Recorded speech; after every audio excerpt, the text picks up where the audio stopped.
KRPA 1110 AM ਦੇ ਸਰੋਤਿਆਂ ਨੂੰ ਸੁਖਜੀਤ ਮੰਗਟ ਵੱਲੋਂ ਸਤਿ ਸ਼੍ਰੀ ਅਕਾਲ। 2 ਜੂਨ 2022 ਪ੍ਰੋਗਰਾਮ ਪੰਜਾਬੀ ਆਵਾਜ਼ 'ਚ ਤੁਹਾਡਾ ਸਵਾਗਤ ਹੈ। ਇਹ ਪ੍ਰੋਗਰਾਮ ਹਫ਼ਤੇ ਦੇ 5 ਦਿਨ ਯਾਨੀ ਕਿ ਮੰਡੇ ਟੂ ਫਰਾਈਡੇ ਤੁਹਾਡੇ ਲਈ ਪੇਸ਼ ਕੀਤਾ ਜਾਂਦਾ ਹੈ। ਦੁਨੀਆ ਭਰ 'ਚ ਸਾਡੇ ਪ੍ਰੋਗਰਾਮ ਤੁਸੀਂ ਸੁਣ ਸਕਦੇ ਹੋ radioindia.ca ਤੇ। US ਤੇ ਕੈਨੇਡਾ 'ਚ ਸਾਡੇ ਪ੍ਰੋਗਰਾਮ ਸੁਣੇ ਜਾ ਸਕਦੇ ਨੇ KRPA 1110 AM ਤੇ। ਸਟੂਡੀਓ ਦਾ ਨੰਬਰ ਹੈ 6045929191 6045959191। ਸਵਾਗਤ ਕਰਦੇ ਹਾਂ ਡਾਕਟਰ ਸ਼ਿੰਦਰ ਪੁਰੇਵਾਲ ਜੀ ਦਾ। ਡਾਕਟਰ ਸਾਹਿਬ ਪ੍ਰੋਗਰਾਮ 'ਚ ਤੁਹਾਡਾ ਸਵਾਗਤ ਹੈ ਜੀ। ਪੰਜਾਬੀ ਆਵਾਜ਼ ਦੇ ਸਰੋਤਿਆਂ ਨੂੰ ਆਦਾਬ ਜੀ। ਡਾਕਟਰ ਸਾਹਿਬ ਅੱਜ ਆਪਾਂ ਗੱਲਬਾਤ ਦਾ ਸਿਲਸਿਲਾ ਸ਼ੁਰੂ ਕਰਦੇ ਹਾਂ। ਬਾਲੀਵੁੱਡ ਐਕਟਰ ਅਕਸ਼ੇ ਕੁਮਾਰ ਆਪਣੀ ਜਿਹੜੀ ਉਹਨਾਂ ਦੀ ਮੂਵੀ ਆਉਣ ਵਾਲੀ ਮੂਵੀ ਹੈ ਸਮਰਾਟ ਪ੍ਰਿਥਵੀ ਰਾਜ, ਉਹਦੀ ਪ੍ਰਮੋਸ਼ਨ ਦੇ ਵਿੱਚ ਕਾਫੀ ਜ਼ਿਆਦਾ ਬਿਜ਼ੀ ਆ। ਉਹਨਾਂ ਨੇ ਇੱਕ ਇੰਟਰਵਿਊ ਦੇ ਵਿੱਚ ਕਹਿ ਦਿੱਤਾ ਕਿ ਜਿਹੜੀਆਂ ਇਤਿਹਾਸ ਦੀਆਂ ਕਿਤਾਬਾਂ ਨੇ ਉਹਨਾਂ ਦੇ ਵਿੱਚ ਸਾਡੇ ਰਾਜਿਆਂ ਬਾਰੇ ਜ਼ਿਆਦਾ ਸਾਨੂੰ ਦੇਖਣ ਨੂੰ ਪੜ੍ਹਨ ਨੂੰ ਨਹੀਂ ਮਿਲਦਾ ਹੈਗਾ, ਸਾਨੂੰ ਹਮਲਾਵਰਾਂ ਬਾਰੇ ਉਹਦੇ ਵਿੱਚ ਜ਼ਿਆਦਾ ਜਾਣਕਾਰੀ ਮਿਲਦੀ ਆ। ਤੇ ਉਹਨਾਂ ਨੇ ਸਿੱਖਿਆ ਮੰਤਰੀ ਨੂੰ ਅਪੀਲ ਵੀ ਕੀਤੀ ਕਿ ਉਹ ਇਸ ਮਾਮਲੇ ਦੇ ਵਿੱਚ ਦੇਖਣ ਤੇ ਇਤਿਹਾਸ ਨੂੰ ਸੰਤੁਲਿਤ ਕਰਨ। ਤੇ ਮੁਗਲਾਂ ਦਾ ਪਤਾ ਹੋਣਾ ਜ਼ਰੂਰੀ ਆ, ਪਰ ਇਹਦੇ ਨਾਲ ਨਾਲ ਸਾਡੇ ਰਾਜਿਆਂ ਦਾ ਵੀ ਪਤਾ ਹੋਣਾ ਜ਼ਰੂਰੀ ਆ। ਇਸ ਤੋਂ ਬਾਅਦ ਸੋਸ਼ਲ ਮੀਡੀਆ ਦੇ ਉੱਤੇ ਕਾਫੀ ਜ਼ਿਆਦਾ ਇਹਦੀ ਗੱਲਬਾਤ ਹੋ ਰਹੀ ਆ। ਤੁਸੀਂ ਇਸ ਅਕਸ਼ੇ ਕੁਮਾਰ ਦੀ ਇਸ ਸਟੇਟਮੈਂਟ ਨੂੰ ਤੁਸੀਂ ਕਿਸ ਤਰ੍ਹਾਂ ਦੇਖਦੇ ਹੋ? ਮੈਂ ਕਦੇ ਸੋਚਿਆ ਨਹੀਂ ਸੀ ਵੀ ਅਕਸ਼ੇ ਕੁਮਾਰ ਦੇ ਸਟੇਟਮੈਂਟ ਤੇ ਵੀ ਕੋਈ ਕਮੈਂਟ ਕਰਾਂਗੇ, ਪਰ ਜਿਹੜੀ ਉਹਨਾਂ ਨੇ ਗੱਲ ਕਹੀ ਹੈ ਨਾ, ਮੇਰੇ ਦਿਲ ਨੂੰ ਲੱਗੀ। ਇਸ ਕਰਕੇ ਲੱਗੀ ਕਿ ਮੇਰੇ ਨਾਲ ਆਪ ਬੀਤੀ ਇਹ ਗੱਲ। ਮੈਂ ਮਹਾਰਾਜਾ ਰਣਜੀਤ ਸਿੰਘ ਬਾਰੇ ਅਸੀਂ ਸਟੱਡੀ ਕਰਦੇ ਸੀ, ਕੁਝ ਹਿਸਟੋਰੀਅਨਸ ਨੂੰ ਮਿਲੇ ਤੇ ਉਹਨਾਂ ਦਾ ਜਿਹੜਾ ਸਿਸਟਮ ਬਣਾਇਆ ਸੀ ਉਹਨਾਂ ਨੇ, ਪਰਸ਼ੀਅਨ ਅਸੀਂ ਮਾਡਲ ਜਿਹਨੂੰ ਕਹਿੰਦੇ ਆ, ਉਹ ਸਿਸਟਮ ਸੀ। ਤੇ ਮਹਾਰਾਜਾ ਸਾਹਿਬ ਨੇ ਜਦੋਂ ਤਾਜਪੋਸ਼ੀ ਕੀਤੀ ਹੈ ਉਹਨਾਂ ਦੀ 1801 ਦੇ ਵਿੱਚ, 800 ਸਾਲ ਬਾਅਦ ਉਹ ਪਹਿਲੇ ਪੰਜਾਬੀ ਬਾਦਸ਼ਾਹ ਬਣੇ। ਪੰਜਾਬ ਨੂੰ 800 ਸਾਲ ਬਾਅਦ ਨੇ ਰਾਜ ਕੀਤਾ ਤੇ ਪਹਿਲੇ 1001 ਦੇ ਵਿੱਚ ਆਖਰੀ ਰਾਜਾ ਜਿਹੜਾ ਪੰਜਾਬ ਦਾ ਸੀ ਮਹਾਰਾਜਾ ਜੈਪਾਲ, ਉਹਨਾਂ ਨੇ ਦਰੇ ਖੈਬਰ ਦੇ ਵਿੱਚ ਲੜਾਈ ਕੀਤੀ ਸੀ ਮਹਿਮੂਦ ਗਜ਼ਨਵੀ ਦੇ ਨਾਲ ਜੀ। ਲੋਕਾਂ ਨੇ ਉਹਦਾ ਮਹਿਮੂਦ ਗਜ਼ਨਵੀ ਦਾ ਨਾਂ ਜ਼ਰੂਰ ਸੁਣਿਆ ਹੋਣਾ, ਮਹਾਰਾਜਾ ਜੈਪਾਲ ਦਾ ਨਾਂ ਨਹੀਂ ਸੁਣਿਆ ਹੋਣਾ ਕਦੇ। ਹਾਂਜੀ, ਬਿਲਕੁਲ ਠੀਕ ਕਿਹਾ ਡਾਕਟਰ ਸਾਹਿਬ ਤੁਸੀਂ। ਤੇ ਮੇਰੇ ਮਨ ਦੇ ਵਿੱਚ ਆਇਆ ਕਿ ਦੋਹਾਂ ਜਣਿਆਂ ਦੀ, ਦੇਖੋ ਹਿਸਟੋਰੀਅਨਸ ਦਾ ਕੰਮ ਤਾਂ ਹੈਗਾ ਹਿਸਟਰੀ ਲਿਖਣਾ ਜੀ, ਐਂਥਰੋਪੋਲੋਜਿਸਟ ਦਾ ਆਪਣਾ ਕੰਮ ਹੈ, ਆਰਕੀਓਲੋਜਿਸਟ ਦਾ ਆਪਣਾ ਕੰਮ ਹੈ, ਇਕਨੋਮਿਸਟ ਦਾ ਆਪਣਾ ਕੰਮ ਹੈ। ਸਾਡਾ ਕੰਮ ਦੇਖਣ ਨੂੰ ਕਿ ਗਵਰਨੈਂਸ ਕਿੱਦਾਂ ਦੀ ਕਰਦੇ ਆ ਜੀ। ਮੈਂ ਸੋਚਿਆ ਕਿ ਦੋ ਹੀ ਪੰਜਾਬੀ ਰਾਜੇ 800 ਸਾਲ ਬਾਅਦ ਹੋਏ ਆ, ਇੱਕ 1001 ਦੇ ਵਿੱਚ ਸੀਗਾ ਉੱਥੇ ਤੇ ਦੂਸਰਾ 1801 ਦੇ ਵਿੱਚ। ਇਹਨਾਂ ਦੀ ਗਵਰਨੈਂਸ ਕਿੱਦਾਂ ਦੀ ਸੀ ਉਹਨੂੰ ਕੰਪੈਰੀਜ਼ਨ ਕੀਤਾ ਜਾਵੇ। ਮੈਂ ਉੱਥੇ ਲਾਇਬ੍ਰੇਰੀਆਂ 'ਚ ਗਿਆ, ਪੰਜਾਬ ਦੀਆਂ 'ਚ ਵੱਖ-ਵੱਖ ਇੰਸਟੀਚਿਊਟ ਦੇ ਵਿੱਚ ਗਿਆ, ਮੈਨੂੰ ਇੱਕ ਵੀ ਕਿਤਾਬ ਮਹਾਰਾਜਾ ਜੈਪਾਲ ਤੇ ਨਹੀਂ ਮਿਲੀ। ਪੰਜਾਬ ਦਾ ਮਹਾਰਾਜਾ ਸੀ ਉਹ, ਹਾਂਜੀ, ਔਰ ਪੰਜਾਬ ਦੇ ਲਈ ਲੜਿਆ ਉਹ ਜੀ, ਬਹੁਤ ਖੂਬ ਲੜਾਈ ਕੀਤੀ, ਪਰ ਕੁਝ ਕਾਰਨਾਂ ਕਰਕੇ ਉਹ ਉੱਥੇ ਦਰੇ ਖੈਬਰ ਦੇ ਵਿੱਚ ਹਾਰ ਗਏ। ਉਸ ਤੋਂ ਬਾਅਦ ਮਹਿਮੂਦ ਗਜ਼ਨਵੀ ਜਿਹੜੇ ਕਿ ਐਕਚੁਅਲੀ ਟਰਕਿਸ਼ ਔਰਿਜਨ ਦੇ ਸੀਗੇ, ਉਹ ਆਏ ਆ ਤੇ ਉਹਨਾਂ ਨੇ ਰਾਜ ਕੀਤਾ ਹੈ। ਉਹਨਾਂ ਨੇ ਇਸ ਤਰ੍ਹਾਂ ਰਾਜ ਕੀਤਾ ਕਿ ਇੱਕ ਵਾਰੀ ਲਾਹੌਰ ਦਾ ਨਾਂ ਵੀ ਬਦਲ ਦਿੱਤਾ ਸੀ। ਲਾਹੌਰ ਵੈਸੇ ਲਾਹੌਰ ਹੀ ਰਿਹਾ, ਸਾਡੀ ਕੈਪੀਟਲ ਰਹੀ ਹੈ, ਪਰ ਥੋੜਾ ਕੁ ਦੇਰ ਇਹਨੂੰ ਮਹਿਮੂਦਪੁਰਾ ਕਹਿੰਦੇ ਸੀ, ਪਰ ਬਾਅਦ ਦੇ ਵਿੱਚ ਫੇਰ ਲਾਹੌਰ ਬਣ ਗਿਆ। ਇਹ ਮਹਿਮੂਦ ਗਜ਼ਨਵੀ ਤੇ ਤੁਸੀਂ ਪੰਜਾਬ ਦੀਆਂ ਲਾਇਬ੍ਰੇਰੀ ਚਲ ਜਾਓ, ਕੋਈ ਟਰਾਲੀ ਭਰ ਕੇ ਲੈ ਆਓ ਕਿਤਾਬਾਂ ਦੀ, ਕਾਫੀ ਜ਼ਿਆਦਾ ਮਟੀਰੀਅਲ ਆ, ਬਹੁਤ ਮਟੀਰੀਅਲ ਆ।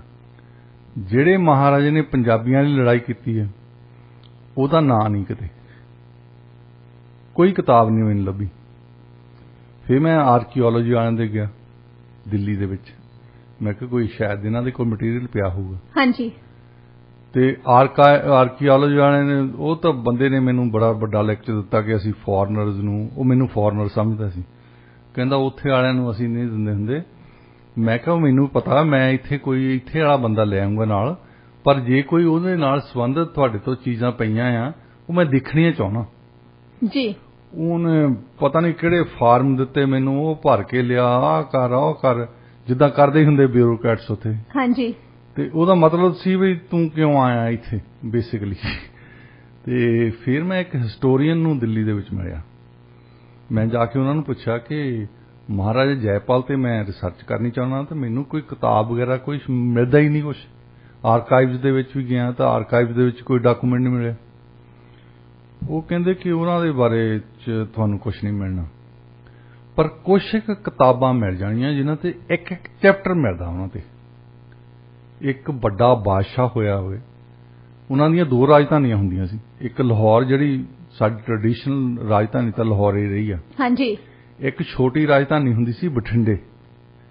ਉਹ ਤੋਂ ਕਈ ਇਤਿਹਾਸਕਾਰ ਇਹ ਅੰਦਾਜ਼ ਲਾਉਂਦੇ ਕਿ ਜਿਹੜਾ ਪੂਰਬ ਨੂੰ ਜਾਣ ਲਈ, ਈਸਟ ਨੂੰ ਜਾਣ ਲਈ, ਅਟੈਕ ਕਰਨ ਲਈ ਉਹਨਾਂ ਨੇ ਇਹ ਰਾਜਧਾਨੀ ਬਣਾਈ ਸੀ ਵੀ ਸ਼ਾਇਦ ਉਹਨਾਂ ਦਾ ਐਕਸਪੈਂਸ਼ਨ ਕਰਨ ਦਾ ਇਰਾਦਾ ਸੀ, ਪਰ ਉਹ ਕਰ ਸਕੇ ਜਾਂ ਨਹੀਂ ਕਰ ਸਕੇ ਉਹ ਜੁਦੀ ਗੱਲ ਹੈ, ਕਿਉਂਕਿ ਕਿਤਾਬ ਹੀ ਹੈ ਨਹੀਂ ਕੋਈ। ਤੇ ਫਿਰ ਮੈਨੂੰ ਜਿਹੜੀਆਂ 2 ਕਿਤਾਬਾਂ ਉਹਨਾਂ ਨੇ ਲਿਖੀਆਂ ਉਹਨਾਂ ਦਾ ਮੈਂ ਰੈਫਰੈਂਸ ਦੇਖਿਆ, ਉਹਦੇ ਨਾਲ ਥੋੜ੍ਹੀਆਂ ਜਿਹੀਆਂ ਮਿਲ ਗਈਆਂ, ਜਿਨ੍ਹਾਂ 'ਚ ਇੱਕ ਇੱਕ ਚੈਪਟਰ, ਉਹ ਵੀ ਉਸ ਚੈਪਟਰ ਦੇ ਸਿਰਫ ਤੇ ਸਿਰਫ ਮਹਿਮੂਦ ਗਜ਼ਨਵੀ ਦੇ ਨਾਲ ਕਿੱਦਾਂ ਲੜਾਈ ਕੀਤੀ ਆ ਉਹਦੇ ਬਾਰੇ ਜ਼ਿਕਰ ਹੈ। ਅੱਛਾ, ਦੂਸਰੀ ਗੱਲ ਉਹਦੀ ਆ ਕਿ ਉਹਦੇ ਜਿੰਨੇ ਹੀ ਸੋਰਸਸ ਆ ਉਹਨਾਂ ਦੇ ਕੋਲ, ਉਹ ਹੈਗੇ ਮਹਿਮੂਦ ਗਜ਼ਨਵੀ ਦੇ ਨਾਲ ਜਿਹੜਾ ਹਿਸਟੋਰੀਅਨ ਆਇਆ ਸੀ, ਉਹਨੇ ਜੋ ਕੁਝ ਲਿਖਿਆ ਹੈ। ਜਿੱਦਾਂ ਫਾਰ ਐਗਜ਼ਾਮਪਲ ਉਹਨੇ ਲਿਖਿਆ ਕਿ ਮਹਾਰਾਜ ਸਾਹਿਬ ਲੜਾਈ ਹਾਰ ਗਏ, ਉਸ ਤੋਂ ਬਾਅਦ ਉਹਨਾਂ ਨੇ ਸੁਸਾਈਡ ਕਰ ਲਈ, ਆਤਮ ਹੱਤਿਆ। ਉਹਨਾਂ ਨੇ ਇਹ ਕਿਹਾ ਕਿ ਉਹ ਬੜੇ ਨਿਰਾਸ਼ ਹੋਏ ਸੀ, ਉਹਨਾਂ ਨੇ ਸੋਚਿਆ ਕਿ ਇੱਕ ਰਾਜਾ ਆ, ਰਾਜੇ ਦਾ ਧਰਮ ਹੈ ਕਿ ਆਪਣੇ ਲੋਕਾਂ ਨੂੰ ਬਚਾਉਣਾ, ਮੈਂ ਬਚਾ ਨਹੀਂ ਸਕਿਆ, ਇਸ ਕਰਕੇ ਮੈਂ ਆਤਮ ਹੱਤਿਆ ਕਰਨ ਲੱਗਾ। ਹੁਣ ਇਹ ਵੀ ਜਿਹੜਾ ਸੋਰਸ ਆ ਉਹ ਕ੍ਰੋਨਿਕਲ ਜਿਹੜਾ ਮਹਿਮੂਦ ਗਜ਼ਨਵੀ ਦੇ ਨਾਲ ਆਇਆ ਸੀ ਉਹਨੇ ਲਿਖਿਆ ਹੈ। ਹਾਂਜੀ। ਕਿਸੇ ਵੀ ਜਿਹਨੇ ਚੈਪਟਰ ਲਿਖਿਆ ਹੈ ਕਿ ਕਵੀ, ਉਹਦੇ ਵਿੱਚੋਂ ਮੈਂ ਦੇਖਦਾ ਕਿ ਇੰਡੀਅਨ ਸੋਰਸ ਵੀ ਹੈਗਾ। ਕਿਸੇ ਬੰਦੇ ਨੇ ਇੱਕ ਵੀ ਇੰਡੀਅਨ ਸੋਰਸ ਨਹੀਂ ਕੱਢਿਆ, ਉਹ 'ਚ ਕਿਤੇ ਵੀ ਨਹੀਂ ਸੀ। ਤੇ ਬਦਕਿਸਮਤੀ ਇਹ ਹੈ ਕਿ ਦੇਖੋ ਇੱਥੇ ਬੰਦੇ ਜਿਹੜੇ ਛੋਟੇ ਛੋਟੇ ਤੁਰਦੇ ਫਿਰਦੇ ਨਾ ਕਿ ਕੌਂਸਲਰ ਨੇ ਬਣ ਜਾਣਾ, MLA ਨੇ, ਵੀ ਖਰਿਆ ਸੀ ਸਾਰੀ ਜ਼ਿੰਦਗੀ ਰਹਿਣਾ। ਇੱਕ ਐਡਾ ਵੱਡਾ ਬਾਦਸ਼ਾਹ, ਉਹਦੇ ਐਡੀ ਵੱਡੀ ਫੌਜ ਸੀ, ਉਹਦਾ ਨਾਂ ਨਹੀਂ ਪੰਜਾਬੀਆਂ ਨੂੰ ਪਤਾ। ਹਾਂਜੀ। ਹਿਸਟੋਰੀਅਨਸ ਨੂੰ ਪਤਾ ਹੈ ਕਿਉਂਕਿ ਉਹ ਸਟੱਡੀ ਕਰਦੇ ਰਹਿੰਦੇ, ਪਰ ਪੰਜਾਬ ਦੇ ਹਿਸਟੋਰੀਅਨਸ ਵੀ, ਪੰਜਾਬੀ ਦੀਆਂ ਯੂਨੀਵਰਸਿਟੀਜ਼ ਆ ਉੱਥੇ, ਇਹਨਾਂ ਦਾ ਫਰਜ਼ ਬਣਦਾ ਸੀ ਕਮ ਸੇ ਕਮ ਉਹਦੀ ਹਿਸਟਰੀ ਤੇ ਉਸ ਪੀਰੀਅਡ ਦੇ ਬਾਰੇ ਕੁਝ ਲਿਖਿਆ ਜਾਵੇ ਜੀ, ਉਸ ਦੇ ਪੀਰੀਅਡ ਬਾਰੇ ਰਿਸਰਚ ਕਰਵਾਈ ਜਾਵੇ। ਸੋ ਇਸ ਕਰਕੇ ਮੈਨੂੰ ਅਕਸ਼ੇ ਕੁਮਾਰ ਦੀ ਗੱਲ ਠੀਕ ਲੱਗੀ ਸੀ। ਮੈਂ ਆਪਣੀ ਕਹਾਣੀ ਆਪਣੀ ਯਾਦ ਆ ਜਾਂਦੀ ਨਾ ਜਦੋਂ ਤੁਸੀਂ ਕਹਿੰਦੇ ਹੁੰਦੇ, ਤੁਸੀਂ ਐਕਸਪੀਰੀਅੰਸ ਕੀਤਾ ਨਾ, ਕਿਤੇ ਜਾਂਦੇ ਆ ਵੀ ਕਿਸੇ ਨਾਲ ਅਫਸੋਸ ਕਰ ਜਾਂਦੇ ਆ, ਬੰਦਾ ਆਪਣੇ ਆਪ ਤੇ ਰੋਂਦਾ ਆਪਣੇ ਹਾਲਾਤਾਂ ਦੇ, ਆਪਣੇ ਦੁੱਖ ਯਾਦ ਆ ਜਾਂਦੇ। ਮੈਨੂੰ ਅਕਸ਼ੇ ਕੁਮਾਰ ਦੀ ਗੱਲ ਇਹ ਯਾਦ ਆ ਗਈ ਕਿ ਮੇਰੇ ਨਾਲ ਵੀ ਇਦਾਂ ਹੀ ਹੋਇਆ ਸੀ। ਜੇ ਕੁਝ ਮੈਂ ਕਰਨਾ ਚਾਹੁੰਦਾ ਸੀ, ਜਿਹੜੇ ਤਾਂ ਜਿੰਨੇ ਹੀ ਬੰਦੇ ਆ, ਮਹਿਮੂਦ ਗਜ਼ਨਵੀ ਹੋਇਆ, ਲੋਧੀ ਹੋਏ, ਮੁਗਲ ਹੋਏ, ਉਹਨਾਂ ਤੇ ਤਾਂ ਕਿਤਾਬਾਂ ਮਿਲ ਜਾਂਦੀਆਂ ਤੁਹਾਨੂੰ, ਤੁਸੀਂ ਟਰੱਕ ਭਰ ਕੇ ਲੈ ਆਓ ਉੱਥੋਂ, ਪਰ ਹਿੰਦੁਸਤਾਨੀ ਰਾਜਿਆਂ ਦਾ ਤੁਹਾਨੂੰ ਕੁਝ ਨਹੀਂ ਪਤਾ। ਮਹਾਰਾਜਾ ਰਣਜੀਤ ਸਿੰਘ ਤੇ ਵੀ ਇਹ GNDU ਵਗੈਰਾ ਆਈਆਂ ਆ ਪਾਵਰ ਦੇ ਵਿੱਚ। ਮੈਂ ਮਹਾਰਾਜਾ ਰਣਜੀਤ ਸਿੰਘ ਤੇ ਇੱਕ ਗੱਲ ਦੱਸਦਾ ਤੁਹਾਨੂੰ, ਦੇਖੋ ਪੰਜਾਬ ਦਾ ਬਾਦਸ਼ਾਹ ਹੋਇਆ, 40 ਸਾਲ ਉਹਨਾਂ ਨੇ ਰਾਜ ਕੀਤਾ। ਹਾਂਜੀ। ਇਹ ਕੋਈ ਬਹੁਤੀ ਦੇਰ ਨਹੀਂ, ਮਤਲਬ ਸਾਡੇ ਬਾਬਿਆਂ ਦੇ ਬਾਬਿਆਂ ਨੇ ਉਹਨਾਂ ਨੂੰ ਦੇਖਿਆ ਹੋਣਾ, ਉਹਨਾਂ ਦੇ ਰਾਜ ਨੂੰ ਦੇਖਿਆ ਹੋਣਾ ਕਮ ਸੇ ਕਮ ਜੀ। ਕੋਈ ਮਤਲਬ ਅਸੀਂ ਹਜ਼ਾਰਾਂ ਸਾਲਾਂ ਦੀ ਗੱਲ ਨਹੀਂ ਕਰਦੇ, 1801 ਤੋਂ 1839 ਤੱਕ ਰਹੇ ਹਾਂ। ਅੱਛਾ, ਫਿਰ ਉਹਨਾਂ ਦੇ ਬਾਰੇ ਉਹਨਾਂ ਦਾ ਇੱਕ ਕ੍ਰੋਨਿਕਲਰ ਹੁੰਦਾ ਸੀ, ਸੋਹਣ ਲਾਲ ਸੂਰੀ, ਜਿਹੜਾ ਦਰਬਾਰ ਦੇ ਵਿੱਚ ਬੈਠ ਕੇ ਲਿਖਦਾ ਹੁੰਦਾ ਸੀ ਵੀ ਅੱਜ ਕੀ ਹੋ ਰਿਹਾ, ਅੱਜ ਕੀ ਹੋ ਰਿਹਾ। ਮਤਲਬ ਇਹ ਵੀ ਲਿਖ ਦਿੰਦਾ ਸੀ ਵੀ ਰੋਟੀ ਕਾਹ ਨਾ ਖਾਂਦੇ ਮਹਾਰਾਜ ਸਾਹਿਬ। ਉਹਨੇ ਜ਼ਿਕਰ ਕੀਤਾ ਹੈ ਕਿ ਮਹਾਰਾਜ ਸਾਹਿਬ ਨੂੰ ਬਟੇਰੇ ਭਰੇ ਹੋਏ, ਭੁੱਜੇ ਹੋਏ ਬਟੇਰੇ ਖਾਣ ਦਾ ਸ਼ੌਕ ਸੀ। ਸਾਰੀ ਡਿਟੇਲ ਦਰਜ ਕੀਤੀ। ਨਹਾਉਣ ਗਏ ਅੱਜ ਮਹਾਰਾਜ ਸਾਹਿਬ ਥੋੜੇ ਜਿਹੇ ਗੁਰੂ ਗ੍ਰੰਥ ਸਾਹਿਬ ਦੇ ਵਿੱਚ ਉਹਨਾਂ ਦਾ ਥਾਹ ਵਿਸ਼ਵਾਸ ਸੀ। ਉਹ ਕਈ ਵਾਰੀ ਜਦੋਂ ਆਪ ਬੰਦਾ ਬੈਠਾ ਨਹੀਂ ਹੁੰਦਾ, ਇਕੱਲਾ ਹੀ ਗੱਲਾਂ ਕਰਨ ਲੱਗਾ ਆ ਕਿ ਅੱਜ ਠੰਡੇ ਪਾਣੀ ਨਾਲ ਨਹਾਈਏ ਕਿ ਤੱਤੇ ਨਾਲ ਨਹਾਈਏ, ਏਦਾਂ ਬੈਠੇ ਸੋਚਦੇ ਹੋਣੇ। ਤੇ ਫਿਰ ਅੰਦਰ ਗਏ, ਅਰਦਾਸ ਕੀਤੀ ਤਾਂ ਮਹਾਰਾਜ ਸਾਹਿਬ ਦੀ ਪਰਚੀ ਪਾਉਂਦੇ ਹੁੰਦੇ। ਇਹ ਉਹਨਾਂ ਦਾ ਡਿਸੀਜਨ ਮੇਕਿੰਗ ਦਾ ਪ੍ਰੋਸੈਸ ਸੀ ਇੱਕ। ਪਰਚੀ ਪਾ ਕੇ ਪਰਚੀ ਪਾ ਦਿੰਦੇ ਸੀ ਵੀ ਅੱਜ ਠੰਡੇ ਨਾਲ ਨਹਾਉਣਾ ਕਿ ਤੱਤੇ ਨਾਲ ਨਹਾਉਣਾ। ਉਹ ਠੰਡੇ ਦੀ ਨਿਕਲ ਆਈ ਤਾਂ ਸਰਦੀਆਂ ਦੇ ਦਿਨ ਸੀ, ਉਹ ਠੰਡੇ ਨਾਲ ਨਹਾਤੇ, ਕਹਿੰਦੇ ਮੈਨੂੰ ਗੁਰੂ ਦਾ ਹੁਕਮ ਹੈ। ਅੱਛਾ, ਇਦਾਂ ਦੀਆਂ ਗੱਲਾਂ ਜਿਹੜੀਆਂ ਉਹ ਕਰੋਨਾ ਕਾਲ ਨੇ ਜਿਹੜੀਆਂ ਬੈਠ ਕੇ ਲਿਖੀਆਂ ਆ, ਉੱਥੋਂ ਪੜ੍ਹ ਹੁੰਦੀਆਂ। ਉਹ ਸਵਾਦ ਤਾਂ ਉਹ ਆਉਂਦਾ ਜਿਹੜਾ ਬੈਠ ਕੇ ਬੰਦਾ ਲਿਖਦਾ। ਹਾਂਜੀ। ਫਿਰ ਉਹਦਾ ਸੋਹਣ ਲਾਲ ਸੂਰੀ ਦਾ ਜਿਹੜਾ ਪਿਤਾ ਜੀ ਸੀ ਗਣਪਤ ਰਾਏ ਸੂਰੀ, ਉਹਨਾਂ ਨੂੰ ਸਰਦਾਰ ਅਤਰ ਸਿੰਘ ਨੇ ਹਾਇਰ ਕੀਤਾ ਸੀ, ਮਹਾਰਾਜ ਸਾਹਿਬ ਦੇ ਦਾਦਾ ਜੀ ਨੇ ਜੀ। ਸੋ ਸਰਦਾਰ ਅਤਰ ਸਿੰਘ ਤੋਂ ਬਾਅਦ ਮਹਾ ਸਿੰਘ ਤੋਂ ਦੇ ਸਮੇਂ ਤੇ ਉਸ ਤੋਂ ਬਾਅਦ ਰਣਜੀਤ ਸਿੰਘ ਦੇ ਸਮੇਂ ਤੇ ਸਾਰਾ ਸਾਡੇ ਤੋਂ ਕਰੋਨਾ ਕਾਲ ਪਿਆ, ਪਰ ਬਦਕਿਸਮਤੀ ਦੀ ਇਹ ਹੈ ਵੀ ਉਹ ਸਾਰਾ ਫਾਰਸੀ ਚ ਪਿਆ ਸੀ। ਇਹਨਾਂ ਨੇ ਪੰਜਾਬ ਦੇ ਵਿੱਚ ਕਦੇ ਵੀ ਉਹਨੂੰ ਫਾਰਸੀ ਦੇ ਵਿੱਚੋਂ ਪੰਜਾਬੀ ਦੇ ਵਿੱਚ ਉਲਥਾ ਨਹੀਂ ਕੀਤਾ। ਡਾਕਟਰ ਇੰਦੂ ਬੰਗਾ ਆ, ਪੰਜਾਬ ਯੂਨੀਵਰਸਿਟੀ ਦੇ ਵਿੱਚ ਪੜ੍ਹਦੇ, ਉਹਨਾਂ ਨੇ ਬਹੁਤ ਰਿਸਰਚ ਕੀਤੀ ਅਤੇ ਮਹਾਰਾਜ ਦੇ ਪੀਰੀਅਡ ਤੇ ਉਹਨਾਂ ਨੇ ਕਾਫੀ ਲੌਬੀ ਕੀਤੀ GNDU ਨੂੰ, ਤੇ ਇਹਨਾਂ ਨੇ ਬਾਅਦ ਦੇ ਵਿੱਚ ਉਹ ਟਰਾਂਸਲੇਟ ਕਰਵਾਈ। ਤੇ ਪਹਿਲੀ ਜਿਹੜੀ ਕਿਤਾਬ ਉਹਦੀ ਜਿਹੜੀ ਸੋਹਣ ਲਾਲ ਸੂਰੀ ਦੀ ਆਈ ਆ, ਉਹ 1990 ਦੇ ਵਿੱਚ ਆਈ ਹੈ। ਤੁਸੀਂ ਦੇਖੋ ਵੀ ਮਤਲਬ ਕਿੰਨਾ ਚਿਰ ਹੋ ਗਿਆ ਇਹਨਾਂ ਨੂੰ ਆਜ਼ਾਦ ਹੋਇਆਂ ਨੂੰ ਜੀ, ਕਿੰਨਾ ਯੂਨੀਵਰਸਿਟੀਆਂ ਬਣਾਈਆਂ, ਕਿੰਨੇ ਪੈਸੇ ਖਰਚਦੇ ਆ। ਇਹ ਪ੍ਰਕਾਸ਼ ਸਿੰਘ ਬਾਦਲ ਹੋਣੀ ਜਾਣਗੇ ਜੀ, ਇੱਥੇ ਚੇਅਰ ਬਣਾ ਦਿਓ।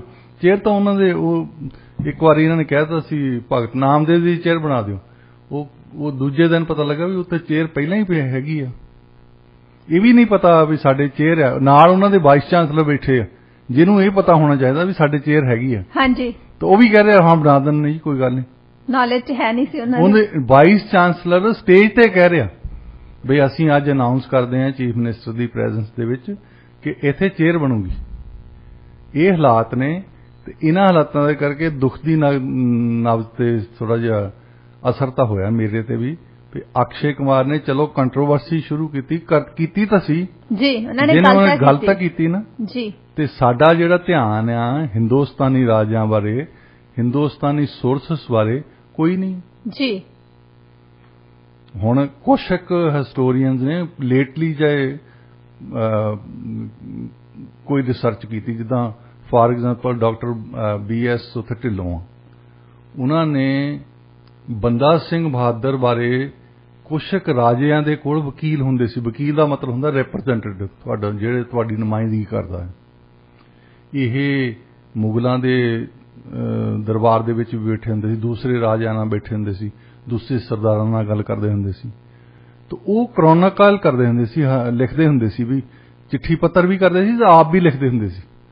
ਉਹਨਾਂ ਨੇ ਬੰਦਾ ਸਿੰਘ ਬਹਾਦਰ ਬਾਰੇ ਜੋ ਵੀ ਰਾਜਸਥਾਨ ਦੇ ਰਾਜਾਂ ਦੇ ਵਕੀਲਾਂ ਨੇ ਲਿਖਿਆ, ਉਹਨਾਂ ਬਾਰੇ ਕਿਤਾਬ ਲਿਖੀ, ਉਹ ਵੀ ਹੁਣ ਜਾਇ ਲਿਖੀ ਆ ਜੀ। ਇੰਨਾ ਚਿਰ ਹੋ ਗਿਆ ਸਾਨੂੰ। ਅਕਸ਼ੇ ਕੁਮਾਰ ਦੀ ਗੱਲ ਨਾਲ ਸ਼ਾਇਦ ਇਹ ਰਿਸਰਚ ਸ਼ੁਰੂ ਹੋ ਜਾਵੇ ਜੀ। ਬਿਲਕੁਲ, ਇਸ ਗੱਲ ਤੇ ਮੈਨੂੰ ਖੁਸ਼ੀ ਹੈ। ਹਾਂਜੀ, ਕਿਉਂਕਿ ਅਕਸ਼ੇ ਕੁਮਾਰ ਦੀ ਇਹ ਇੰਟਰਵਿਊ ਦੇ ਵਿੱਚ ਸਟੇਟਮੈਂਟ ਆਉਣ ਤੋਂ ਬਾਅਦ ਹੀ ਇਹਦੇ ਤੇ ਡਿਸਕਸ਼ਨ ਵਗੈਰਾ ਸ਼ੁਰੂ ਹੋਈ ਹੈ, ਜਿਵੇਂ ਤੁਸੀਂ ਵੀ ਆਪਣਾ ਐਕਸਪੀਰੀਅੰਸ ਸਾਂਝਾ ਕੀਤਾ। ਡਾਕਟਰ ਸਾਹਿਬ, ਪ੍ਰੋਗਰਾਮ ਦੇ ਵਿੱਚ ਗੱਲਬਾਤ ਦਾ ਸਿਲਸਿਲਾ ਜਾਰੀ ਰੱਖਦੇ ਹਾਂ ਤੇ ਹੁਣ ਇੱਕ ਫੈਸਲਾ ਆਇਆ BC ਦੇ ਵਿੱਚ ਥੋੜੀ ਮਾਤਰਾ ਦੇ ਵਿੱਚ ਹਾਰਡ ਡਰੱਗਸ ਨੂੰ ਡੀਕ੍ਰਿਮੀਨਲਾਈਜ਼ ਕੀਤਾ ਗਿਆ। ਡਿਟੇਲ ਦੇ ਵਿੱਚ ਦੱਸੋ ਇਸ ਫੈਸਲੇ ਬਾਰੇ ਕਿ ਕਿਹੜੀਆਂ ਹਾਰਡ ਡਰੱਗਸ ਇਹਦੇ ਵਿੱਚ ਸ਼ਾਮਲ ਆ, ਕਿੰਨੀ ਮਾਤਰਾ? ਦੇਖੋ, ਇਹਦੇ ਵਿੱਚ ਮੋਸਟਲੀ ਹਾਰਡ ਡਰੱਗ ਜਿਹੜੀਆਂ ਸ਼ਾਮਲ ਆ, ਜਿੱਦਾਂ ਫੀਮ ਹੋਈ, ਹੈਰੋਇਨ ਹੋਈ। ਅਕਸਰ ਤੌਰ ਤੇ ਤਾਂ ਜਿਹੜਾ ਸਾਡਾ ਕ੍ਰਿਮੀਨਲ ਕੋਡ ਆ ਉਹ ਹੈਗਾ ਫੈਡਰਲ ਸਰਕਾਰ ਦੇ ਹੱਥ ਦੇ ਵਿੱਚ। ਇਹਨਾਂ ਨੇ ਰਿਕੁਐਸਟ ਕੀਤੀ ਸੀ, ਬੇਨਤੀ ਕੀਤੀ ਸੀ ਫੈਡਰਲ ਸਰਕਾਰ ਨੂੰ ਕਿ ਸਾਨੂੰ ਐਗਜ਼ੈਂਪਸ਼ਨ ਦਿਓ। ਅਸੀਂ ਨਹੀਂ ਚਾਹੁੰਦੇ ਕਿ ਜਿਹੜੇ ਵੀ ਲੋਕੀ ਕਈ ਉਹਦਾ ਡੀਕ੍ਰਿਮੀਨਲਾਈਜ਼ ਦਾ ਮਤਲਬ ਇਹ ਨਹੀਂ ਹੈ ਕਿ ਉਹ ਕਾਨੂੰਨੀ ਹੁਣ ਠੀਕ ਹੋ ਗਈ, ਅੱਗੇ ਕਾਨੂੰਨੀ ਤੌਰ ਤੇ ਤੁਸੀਂ ਡਰੱਗ ਲੈ ਸਕਦੇ ਆ। ਇਹਦਾ ਮਤਲਬ ਡੀਕ੍ਰਿਮੀਨਲਾਈਜ਼ ਕੀਤੀ ਹੈ ਕਿ ਹੁਣ ਤੁਹਾਨੂੰ ਜੇਲ੍ਹ ਜਾਣ ਦੀ ਲੋੜ ਨਹੀਂ ਹੈ ਤੇ ਤੁਹਾਡਾ ਕ੍ਰਿਮੀਨਲ ਰੈਕਡ ਨਹੀਂ ਬਣੂਗਾ। ਹਾਂਜੀ, ਪਰ ਸਜ਼ਾ ਹੁੰਦੀ ਆ ਅਜੇ ਵੀ। ਮਤਲਬ ਇਹ ਨਹੀਂ ਵੀ ਤੁਸੀਂ ਫੀਮ ਲੈ ਕੇ ਤੁਰੇ ਫਿਰੋ। ਉਹਨਾਂ ਬਿਲਕੁਲ ਥੋੜੀ ਮਾਤਰਾ ਦੇ ਵਿੱਚ 2.5 ਗ੍ਰਾਮ ਉਹਨਾਂ ਨੇ ਕਿਹਾ ਕਿ 2.5 ਗ੍ਰਾਮ ਜਿਹੜਾ ਬੰਦਾ ਫੀਮ ਖਾਂਦਾ ਜਾਂ ਹੈਰੋਇਨ ਖਾਂਦਾ ਹੈ ਉਹ ਉਨੀ ਕੁ ਆਪਣੇ ਖਾਣ ਲਈ ਰੱਖਦਾ, ਜਿਹੜਾ ਫਿਰ 2.5 ਕਿਲੋ ਲਈ ਫਿਰਦਾ ਉਹ ਵੇਚਣ ਲਈ ਕਰਦਾ ਹੁਣ। ਹਾਂਜੀ, ਹੁਣ ਇਹਦੇ ਵਿੱਚ ਕੀ ਆਉਂਦਾ ਕਿ ਜੇ ਕਿਸੇ ਬੰਦੇ ਕੋਈ ਸੋਚਦੇ ਹੋਣੇ ਵੀ ਕੀ ਫਾਇਦਾ ਕੀ ਇਹਦਾ ਜੀ। ਫਾਇਦਾ ਇਹਦਾ ਦੇਖਣ ਲਈ ਸਾਨੂੰ ਦੇਖਦੇ ਅਸੀਂ ਕਿ ਇੱਕ ਐਗਜ਼ਾਮਪਲ ਲੈਂਦੇ ਕਿ ਯੂਰਪੀਅਨ ਮੁਲਕ ਪੋਰਚੁਗਲ ਨੇ ਕੀਤੀ ਸੀ 2001 ਦੇ ਵਿੱਚ। ਉਹਨਾਂ ਨੇ ਡੀਕ੍ਰਿਮੀਨਲਾਈਜ਼ ਕੀਤੀਆਂ ਜੀ ਸਾਰੀਆਂ ਹੀ ਡਰੱਗਸ।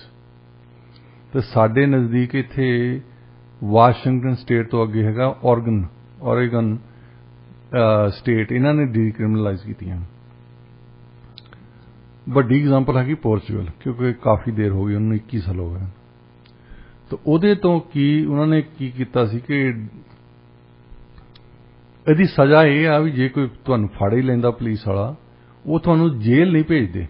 ਜਾਂ ਉਹਦੇ ਵਿੱਚ ਉਹਨਾਂ ਨੇ 3 ਤਰ੍ਹਾਂ ਦੀਆਂ ਸਜ਼ਾ ਰੱਖੀਆਂ ਕਿ ਜਾਂ ਤਾਂ ਫਾਈਨ ਕਰ ਦਿੰਦੇ ਨੇ, ਹਾਂਜੀ, ਤੇ $100-150 $200 ਫਾਈਨ ਕਰ ਦੇਣਾ। ਦੂਸਰਾ ਉਹ ਕਮਿਊਨਿਟੀ ਸਰਵਿਸ ਕਹਿੰਦੇ। ਤੇ ਤੀਸਰੀ ਹੈਗੀ ਆ ਉਹ ਟ੍ਰਿਬਿਊਨਲ ਬਣਾਏ ਉਹਨਾਂ ਨੇ ਸ਼ਹਿਰਾਂ ਦੇ ਵਿੱਚ। ਟ੍ਰਿਬਿਊਨਲਸ ਦੇ ਵਿੱਚ ਲੀਗਲ ਐਕਸਪਰਟਸ, ਮੈਡੀਕਲ ਐਕਸਪਰਟਸ ਤੇ ਸੋਸ਼ਲ ਵਰਕਰਸ, ਉਹ ਜੱਜਾਂ ਕੋਲ ਜਾਣ ਦੀ ਲੋੜ ਨਹੀਂ ਤੁਹਾਨੂੰ, ਇਹ ਬੈਠੇ ਨੇ ਉੱਥੇ ਜਿਹੜੇ ਕਿ ਫੈਸਲਾ ਕਰਨਗੇ ਕਿ ਕਿਸੇ ਬੰਦੇ ਨੇ, ਉਹਨਾਂ ਦਾ ਮਤਲਬ ਹੁੰਦਾ ਆ ਹੈਲਥ ਵੱਲੋਂ ਦੇਖਦੇ ਉਹ, ਹੈਲਥ ਵਿਊ ਪੁਆਇੰਟ ਤੋਂ। ਕੋਈ ਬੰਦਾ ਡਰੱਗ ਖਾ ਰਿਹਾ ਆ, ਇਹ ਅਪਰਾਧਿਕ ਕਾਰਵਾਈ ਨਹੀਂ ਆ, ਤੁਸੀਂ ਅਪਰਾਧਿਕ ਕਾਰਵਾਈ ਇਹਨੂੰ ਕਰ ਦਿੱਤਾ ਕਿਉਂਕਿ ਇਹਨੂੰ ਕ੍ਰਿਮੀਨਲ ਕੋਡ ਦੇ ਵਿੱਚ ਪਾਤਾ। ਹਾਂਜੀ, ਫੀਮ ਲੋਕੀ ਅੱਜ ਦੇ ਨਹੀਂ ਖਾਂਦੇ, ਬਹੁਤ ਸਾਲਾਂ ਦੇ, ਮਤਲਬ ਹਜ਼ਾਰਾਂ ਸਾਲਾਂ ਦੇ ਖਾਂਦੇ। ਬਹੁਤੀ ਵਾਰੀ ਇਹ ਐਡਿਕਸ਼ਨ ਹੋ ਜਾਂਦੀ ਹੈ। ਜਿਹੜੀ ਫੀਮ ਖਾਂਦੇ ਆ ਉਹਦਾ ਜੁਦਾ ਅਸਰ ਹੁੰਦਾ ਹੈ, ਜਿਹੜੀ ਹੈਰੋਇਨ ਖਾਂਦੇ ਜਾਂ ਹੋਰ ਤਰ੍ਹਾਂ ਦੀਆਂ ਡਰੱਗਸ ਖਾਂਦੇ ਆ, ਹਲੂਸੀਨੇਸ਼ਨ ਜਿਹਨੂੰ ਕਹਿੰਦੇ ਅਸੀਂ, ਪਤਾ ਨਹੀਂ ਪੰਜਾਬੀ 'ਚ ਕੀ ਕਹਿ ਸਕਦੇ ਹਾਂ ਅਸੀਂ, ਬੱਦਲਾਂ ਤੇ ਤੁਰੇ ਫਿਰਦਾ ਕਹਿ ਸਕਦੇ ਹਾਂ। ਤੇ ਉਹਦਾ ਜ਼ਿਆਦਾ ਖਤਰਾ ਹੁੰਦਾ ਕਿ ਹਲੂਸੀਨੇਸ਼ਨ ਦਾ ਜ਼ਿਆਦਾ ਅਸਰ ਹੁੰਦਾ। ਦੂਸਰੀ ਗੱਲ ਹੈ ਐਡਿਕਸ਼ਨ ਹੋ ਜਾਂਦੀ ਹੈ। ਐਡਿਕਸ਼ਨ ਜਦੋਂ ਹੋ ਜਾਂਦੀ ਹੈ ਬੰਦਿਆਂ ਨੂੰ, ਉਹ ਫਿਰ ਘਰ-ਬਾਰ ਵੀ ਵੇਚ ਦਿੰਦੇ ਆ। ਕਈ ਐਡਿਕਸ਼ਨ ਹੁੰਦੀ ਹੈ ਉਹ ਚੋਰੀ ਕਰਦੇ ਆ, ਡਾਕੇ ਮਾਰਦੇ ਆ, ਇੱਧਰ-ਉੱਧਰ ਦੀਆਂ ਚੀਜ਼ਾਂ ਚੱਕਦੇ ਆ ਜੀ। ਤੇ ਪੋਰਚੁਗਲ ਦਾ ਕੀ ਐਕਸਪੀਰੀਅੰਸ ਹੋਇਆ, ਉਹਦੇ ਵੱਲ ਦੇਖਣ ਵਾਲੀ ਗੱਲ ਹੈ ਕਿ ਇੱਕ ਫਾਇਦਾ ਉਹਦਾ ਇਹ ਹੋਇਆ ਕਿ ਉਹ ਜਿਹੜੇ ਜੇਲ੍ਹਾਂ ਦੇ ਵਿੱਚ ਭਰੀਆਂ ਪਈਆਂ ਸੀ ਨਾ, ਹੁਣ ਥੋੜੀ ਮਾਤਰਾ ਦੇ ਵਿੱਚ ਲੋਕੀ ਲਈ ਫਿਰਦੇ ਆ, ਖਾਸ ਤੌਰ 'ਤੇ ਨੌਜਵਾਨ, ਉਹਨਾਂ ਨੂੰ ਤੁਸੀਂ ਇੱਕ ਤਾਂ ਕ੍ਰਿਮੀਨਲ ਰੈਕਡ ਬਣ ਜਾਂਦਾ ਉਹਨਾਂ ਦਾ ਜੀ, ਦੂਸਰਾ ਉਹਨਾਂ ਨੂੰ ਜੇਲ੍ਹ 'ਚ ਭੇਜ ਦਿੰਦੇ। ਹਾਂਜੀ, ਜੇਲ੍ਹ 'ਚ ਭੇਜਣਾ ਉਹਨਾਂ ਨੂੰ ਠੀਕ ਗੱਲ ਨਹੀਂ ਹੈ, ਉਹਨਾਂ ਨੇ ਸੋਚਿਆ। ਦੂਸਰਾ ਉਹਨਾਂ ਦਾ ਰੈਕਡ ਬਣਾਉਣਾ ਵੀ ਗਲਤ ਗੱਲ ਹੈ। ਹੁਣ ਕੱਲ੍ਹ ਨੂੰ ਉਹ ਠੀਕ ਹੋ ਜਾਣ 30-32 ਸਾਲਾਂ ਦੇ, ਉਹ ਕੋਈ ਪੜ੍ਹਾਈ ਕਰਨ, ਉਹਨਾਂ ਨੇ ਕਿਸੇ ਪ੍ਰੋਫੈਸ਼ਨ ਨੂੰ ਜੁਆਇਨ ਕਰਨਾ, ਉਹਨਾਂ ਨੇ ਕਿਸੇ ਜੌਬ ਲੈਣੀ ਹੈ, ਜੇ ਰੈਕਡ ਇਦਾਂ ਦਾ ਬਣਿਆ ਉਹ ਜੌਬ ਨਹੀਂ ਦਿੰਦੇ, ਪ੍ਰੋਬਲਮ ਆਊਗੀ ਅੱਗੇ ਜਾ ਕੇ, ਪ੍ਰੋਬਲਮ ਆਉਂਦੀ ਹੈ। ਹਾਂਜੀ, ਸੋ ਉਸ ਪੱਖੋਂ ਜਿਹੜੀ ਗੱਲ ਹੋਈ ਆ ਪੋਰਚੁਗਲ ਦੇ ਵਿੱਚ, ਇੱਕ ਹਾਂ ਪੱਖੀ ਹੋਈ ਆ ਕਿ ਉਹਨਾਂ ਦੀਆਂ ਜੇਲ੍ਹਾਂ ਦੇ ਵਿੱਚ ਉਹ ਤਾਦਾਦ ਘਟ ਗਈ ਜੀ, ਕਾਫੀ ਘਟ ਗਈ। ਪਰ ਕੀ ਲੋਕਾਂ ਨੇ ਇਹ ਡਰੱਗ ਖਾਣੀ ਬੰਦ ਕਰਤੀ ਹੈ? ਨਹੀਂ, ਡਰੱਗ ਹੁਣ ਨਹੀਂ ਚੱਲਦੀ ਉੱਥੇ। ਹਾਂਜੀ, ਹੁਣ ਉਹ ਹੈਲਥ ਵਿਊ ਪੁਆਇੰਟ ਤੋਂ ਦੇਖਦੇ, ਜੇ ਕੋਈ ਫੜ ਵੀ ਹੋ ਗਿਆ, ਉਹਨੂੰ ਟ੍ਰਿਬਿਊਨਲ ਵਾਲੇ ਕਹਿੰਦੇ ਕਿ ਚੱਲ ਤੂੰ ਜਾ ਕੇ, ਇੱਕ ਉਹਨਾਂ ਨੇ ਤਰੀਕਾ ਲੱਭਿਆ ਕਿ ਜੇ ਤੁਸੀਂ ਜਿਹੜੇ ਰੀਹੈਬ ਸੈਂਟਰ ਆ ਇਹਨਾਂ ਦੇ ਵਿੱਚ ਜਾਂਦੇ ਆ ਨਾ, ਤੇ ਜੇ ਤੁਸੀਂ ਉੱਥੇ ਵਲੰਟੀਅਰ ਕਰਦੇ ਆ, ਉਸ ਬੰਦੇ ਦਾ ਜ਼ਿਆਦਾ ਛੱਡਣ ਦਾ ਚਾਂਸ ਆ। ਜੇ ਤੁਸੀਂ 3 ਮਹੀਨੇ ਜਾਂ 4 ਮਹੀਨੇ ਆਪ ਲਾ ਲਏ ਆ, ਉਸ ਤੋਂ ਬਾਅਦ ਉੱਥੇ ਵਲੰਟੀਅਰ ਕਰੋ, ਕਿਉਂਕਿ ਵਲੰਟੀਅਰ ਦੇ ਤੌਰ 'ਤੇ ਤੁਸੀਂ ਜਿੱਦਾਂ ਕਹਿੰਦੇ ਹੁੰਦੇ ਆ, ਕਹਾਵਤ ਹੈ ਨਾ ਬਈ, ਇੱਕ ਜਿਹੜਾ ਟੀਚਰ ਹੈ, ਅਧਿਆਪਕ ਹੈ, ਉਹਨੂੰ ਬਹੁਤ ਕੁਝ ਸਿੱਖਣਾ ਪੈਂਦਾ ਜੀ, ਪਰ ਜੋ ਕੁਝ ਉਹ ਆਪਣੇ ਵਿਦਿਆਰਥੀਆਂ ਤੋਂ ਸਿੱਖਦਾ ਆ ਉਹ ਵੱਧ ਸਿੱਖਦਾ। ਹਾਂਜੀ, ਸੋ ਜਿਹੜਾ ਬੰਦਾ ਇੱਕ ਰੀਹੈਬ ਦੇ ਵਿੱਚੋਂ ਤਾਂ ਪਹਿਲਾਂ ਉਹਨੇ ਫਾਇਦਾ ਲੈ ਲਿਆ ਜੀ, ਪਰ ਉਸ ਤੋਂ ਬਾਅਦ ਉਹ ਰੀਹੈਬ ਦੇ ਵਿੱਚ ਖੁਦ ਵਲੰਟੀਅਰ ਕਰਦਾ ਨਾ, ਫਿਰ ਦੂਸਰਿਆਂ ਦੀਆਂ ਦੁੱਖ ਤਕਲੀਫਾਂ ਦੇਖਦਾ। ਹਾਂਜੀ, ਫਿਰ ਉਹਨੂੰ ਪਤਾ ਲੱਗਦਾ ਵੀ ਮੇਰਾ ਨਾਲ ਵੀ ਆਹ ਕੁਝ ਹੁੰਦਾ ਸੀ ਜੀ, ਉਹਨੇ ਐਕਸਪੀਰੀਅੰਸ ਕੀਤਾ ਹੁੰਦਾ, ਉਹਨੇ ਐਕਸਪੀਰੀਅੰਸ, ਉਹ ਜ਼ਿਆਦਾ ਉਹਦੇ ਲਈ ਲਰਨਿੰਗ ਠੀਕ ਹੈ, ਉਹ ਤੋਂ ਜ਼ਿਆਦਾ ਕੁਝ ਸਿੱਖਦਾ ਹੈ ਜੀ। ਤੇ ਨਾ ਇਹ ਥੋੜਾ ਜਿਹਾ ਕੁਛ ਕੁ ਫਾਇਦੇ ਹੋਏ ਇਸ ਗੱਲ ਦੇ, ਤੇ ਗੈਂਗਸ ਨਹੀਂ ਖਤਮ ਹੋਈਆਂ, ਕੁਛ ਨਹੀਂ ਖਤਮ ਹੋਇਆ। ਡਰੱਗ ਉੱਦਾਂ ਚੱਲੀ ਜਾਂਦੀ ਹੈ, ਉੱਥੇ ਵੀ ਅਜੇ ਵੀ ਚੱਲੀ ਜਾਂਦੀ ਹੈ ਡਰੱਗ, ਅਜੇ ਵੀ ਲੋਕੀ ਲੈਂਦੇ ਆ। ਹਾਂਜੀ, ਤੇ BC ਦੇ ਵਿੱਚ ਵੀ ਇਹਦਾ ਕੋਈ ਫਾਇਦਾ ਨਹੀਂ ਹੋਣਾ, ਜਿਹੜੇ ਡਰੱਗ ਖਾਂਦੇ ਆ ਉਹਨਾਂ ਨੇ ਖਾਈ ਜਾਣੀ ਹੈ ਜੀ, ਤੇ ਗੈਂਗਸ ਇਦਾਂ ਹੀ ਰਹਿਣੀਆਂ।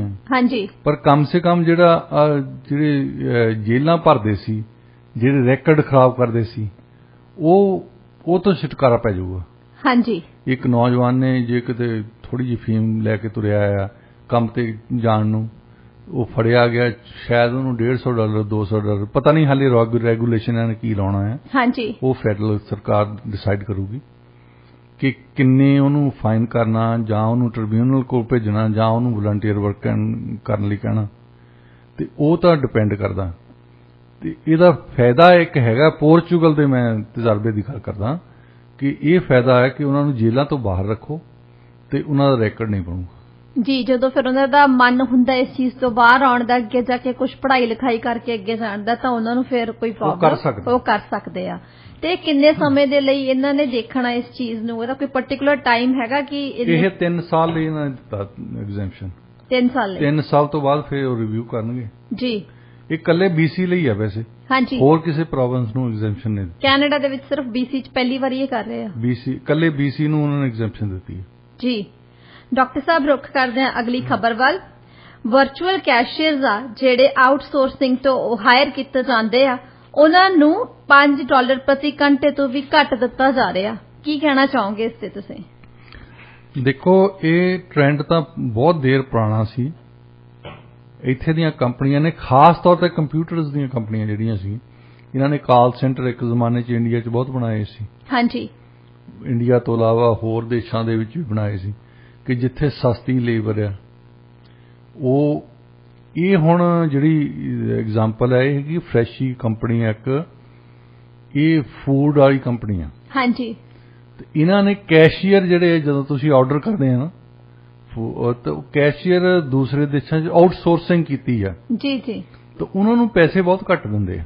ਹਾਂਜੀ, ਹੁਣ ਇੱਥੇ ਤਾਂ $3.5 ਬਹੁਤ ਘੱਟ ਲੱਗਦੇ ਆ ਜੀ। ਕੋਈ ਬੰਦਾ ਅਰਜਨਟੀਨਾ 'ਚ ਬੈਠਾ ਹੋਵੇ ਉਹਨੂੰ ਜ਼ਿਆਦਾ ਠੀਕ ਲੱਗਦੇ ਆ, ਜੇ ਕਿ ਇੰਡੀਆ ਦੇ ਵਿੱਚ ਵੀ ਬੈਠਾ ਹੋਵੇ ਉਹਨੂੰ $200 ਤੋਂ ਜ਼ਿਆਦਾ ਘੰਟੇ ਦੇ ਮਿਲੀ ਜਾਣੇ, ਉਹਨੂੰ ਚੰਗੇ ਲੱਗਣੇ। ਹਾਂਜੀ, ਪਰ ਜਿਹੜਾ ਬੈਠਾ ਆ BC 'ਚ ਉਹਨੂੰ ਬਿਲਕੁਲ ਘੱਟ ਲੱਗਦੇ ਜੀ। ਤੇ BC ਦੀ ਸਰਕਾਰ ਕੁਝ ਕਰ ਨਹੀਂ ਸਕਦੀ ਕਿਉਂਕਿ ਇਹ ਜਿਹੜਾ ਲੇਬਰ ਕੋਡ ਆ ਉਹ ਇੱਥੇ ਵਾਲਿਆਂ ਲਈ ਅਪਲਾਈ ਹੁੰਦਾ। ਹਾਂਜੀ, ਇਹ ਇੱਕ ਨਵਾਂ ਟ੍ਰੈਂਡ ਆ, ਇਹ ਕੰਪਨੀਆਂ ਦੇ ਵਿੱਚ ਰੋਕ ਨਹੀਂ ਸਕਦੇ ਤੁਸੀਂ ਜੀ।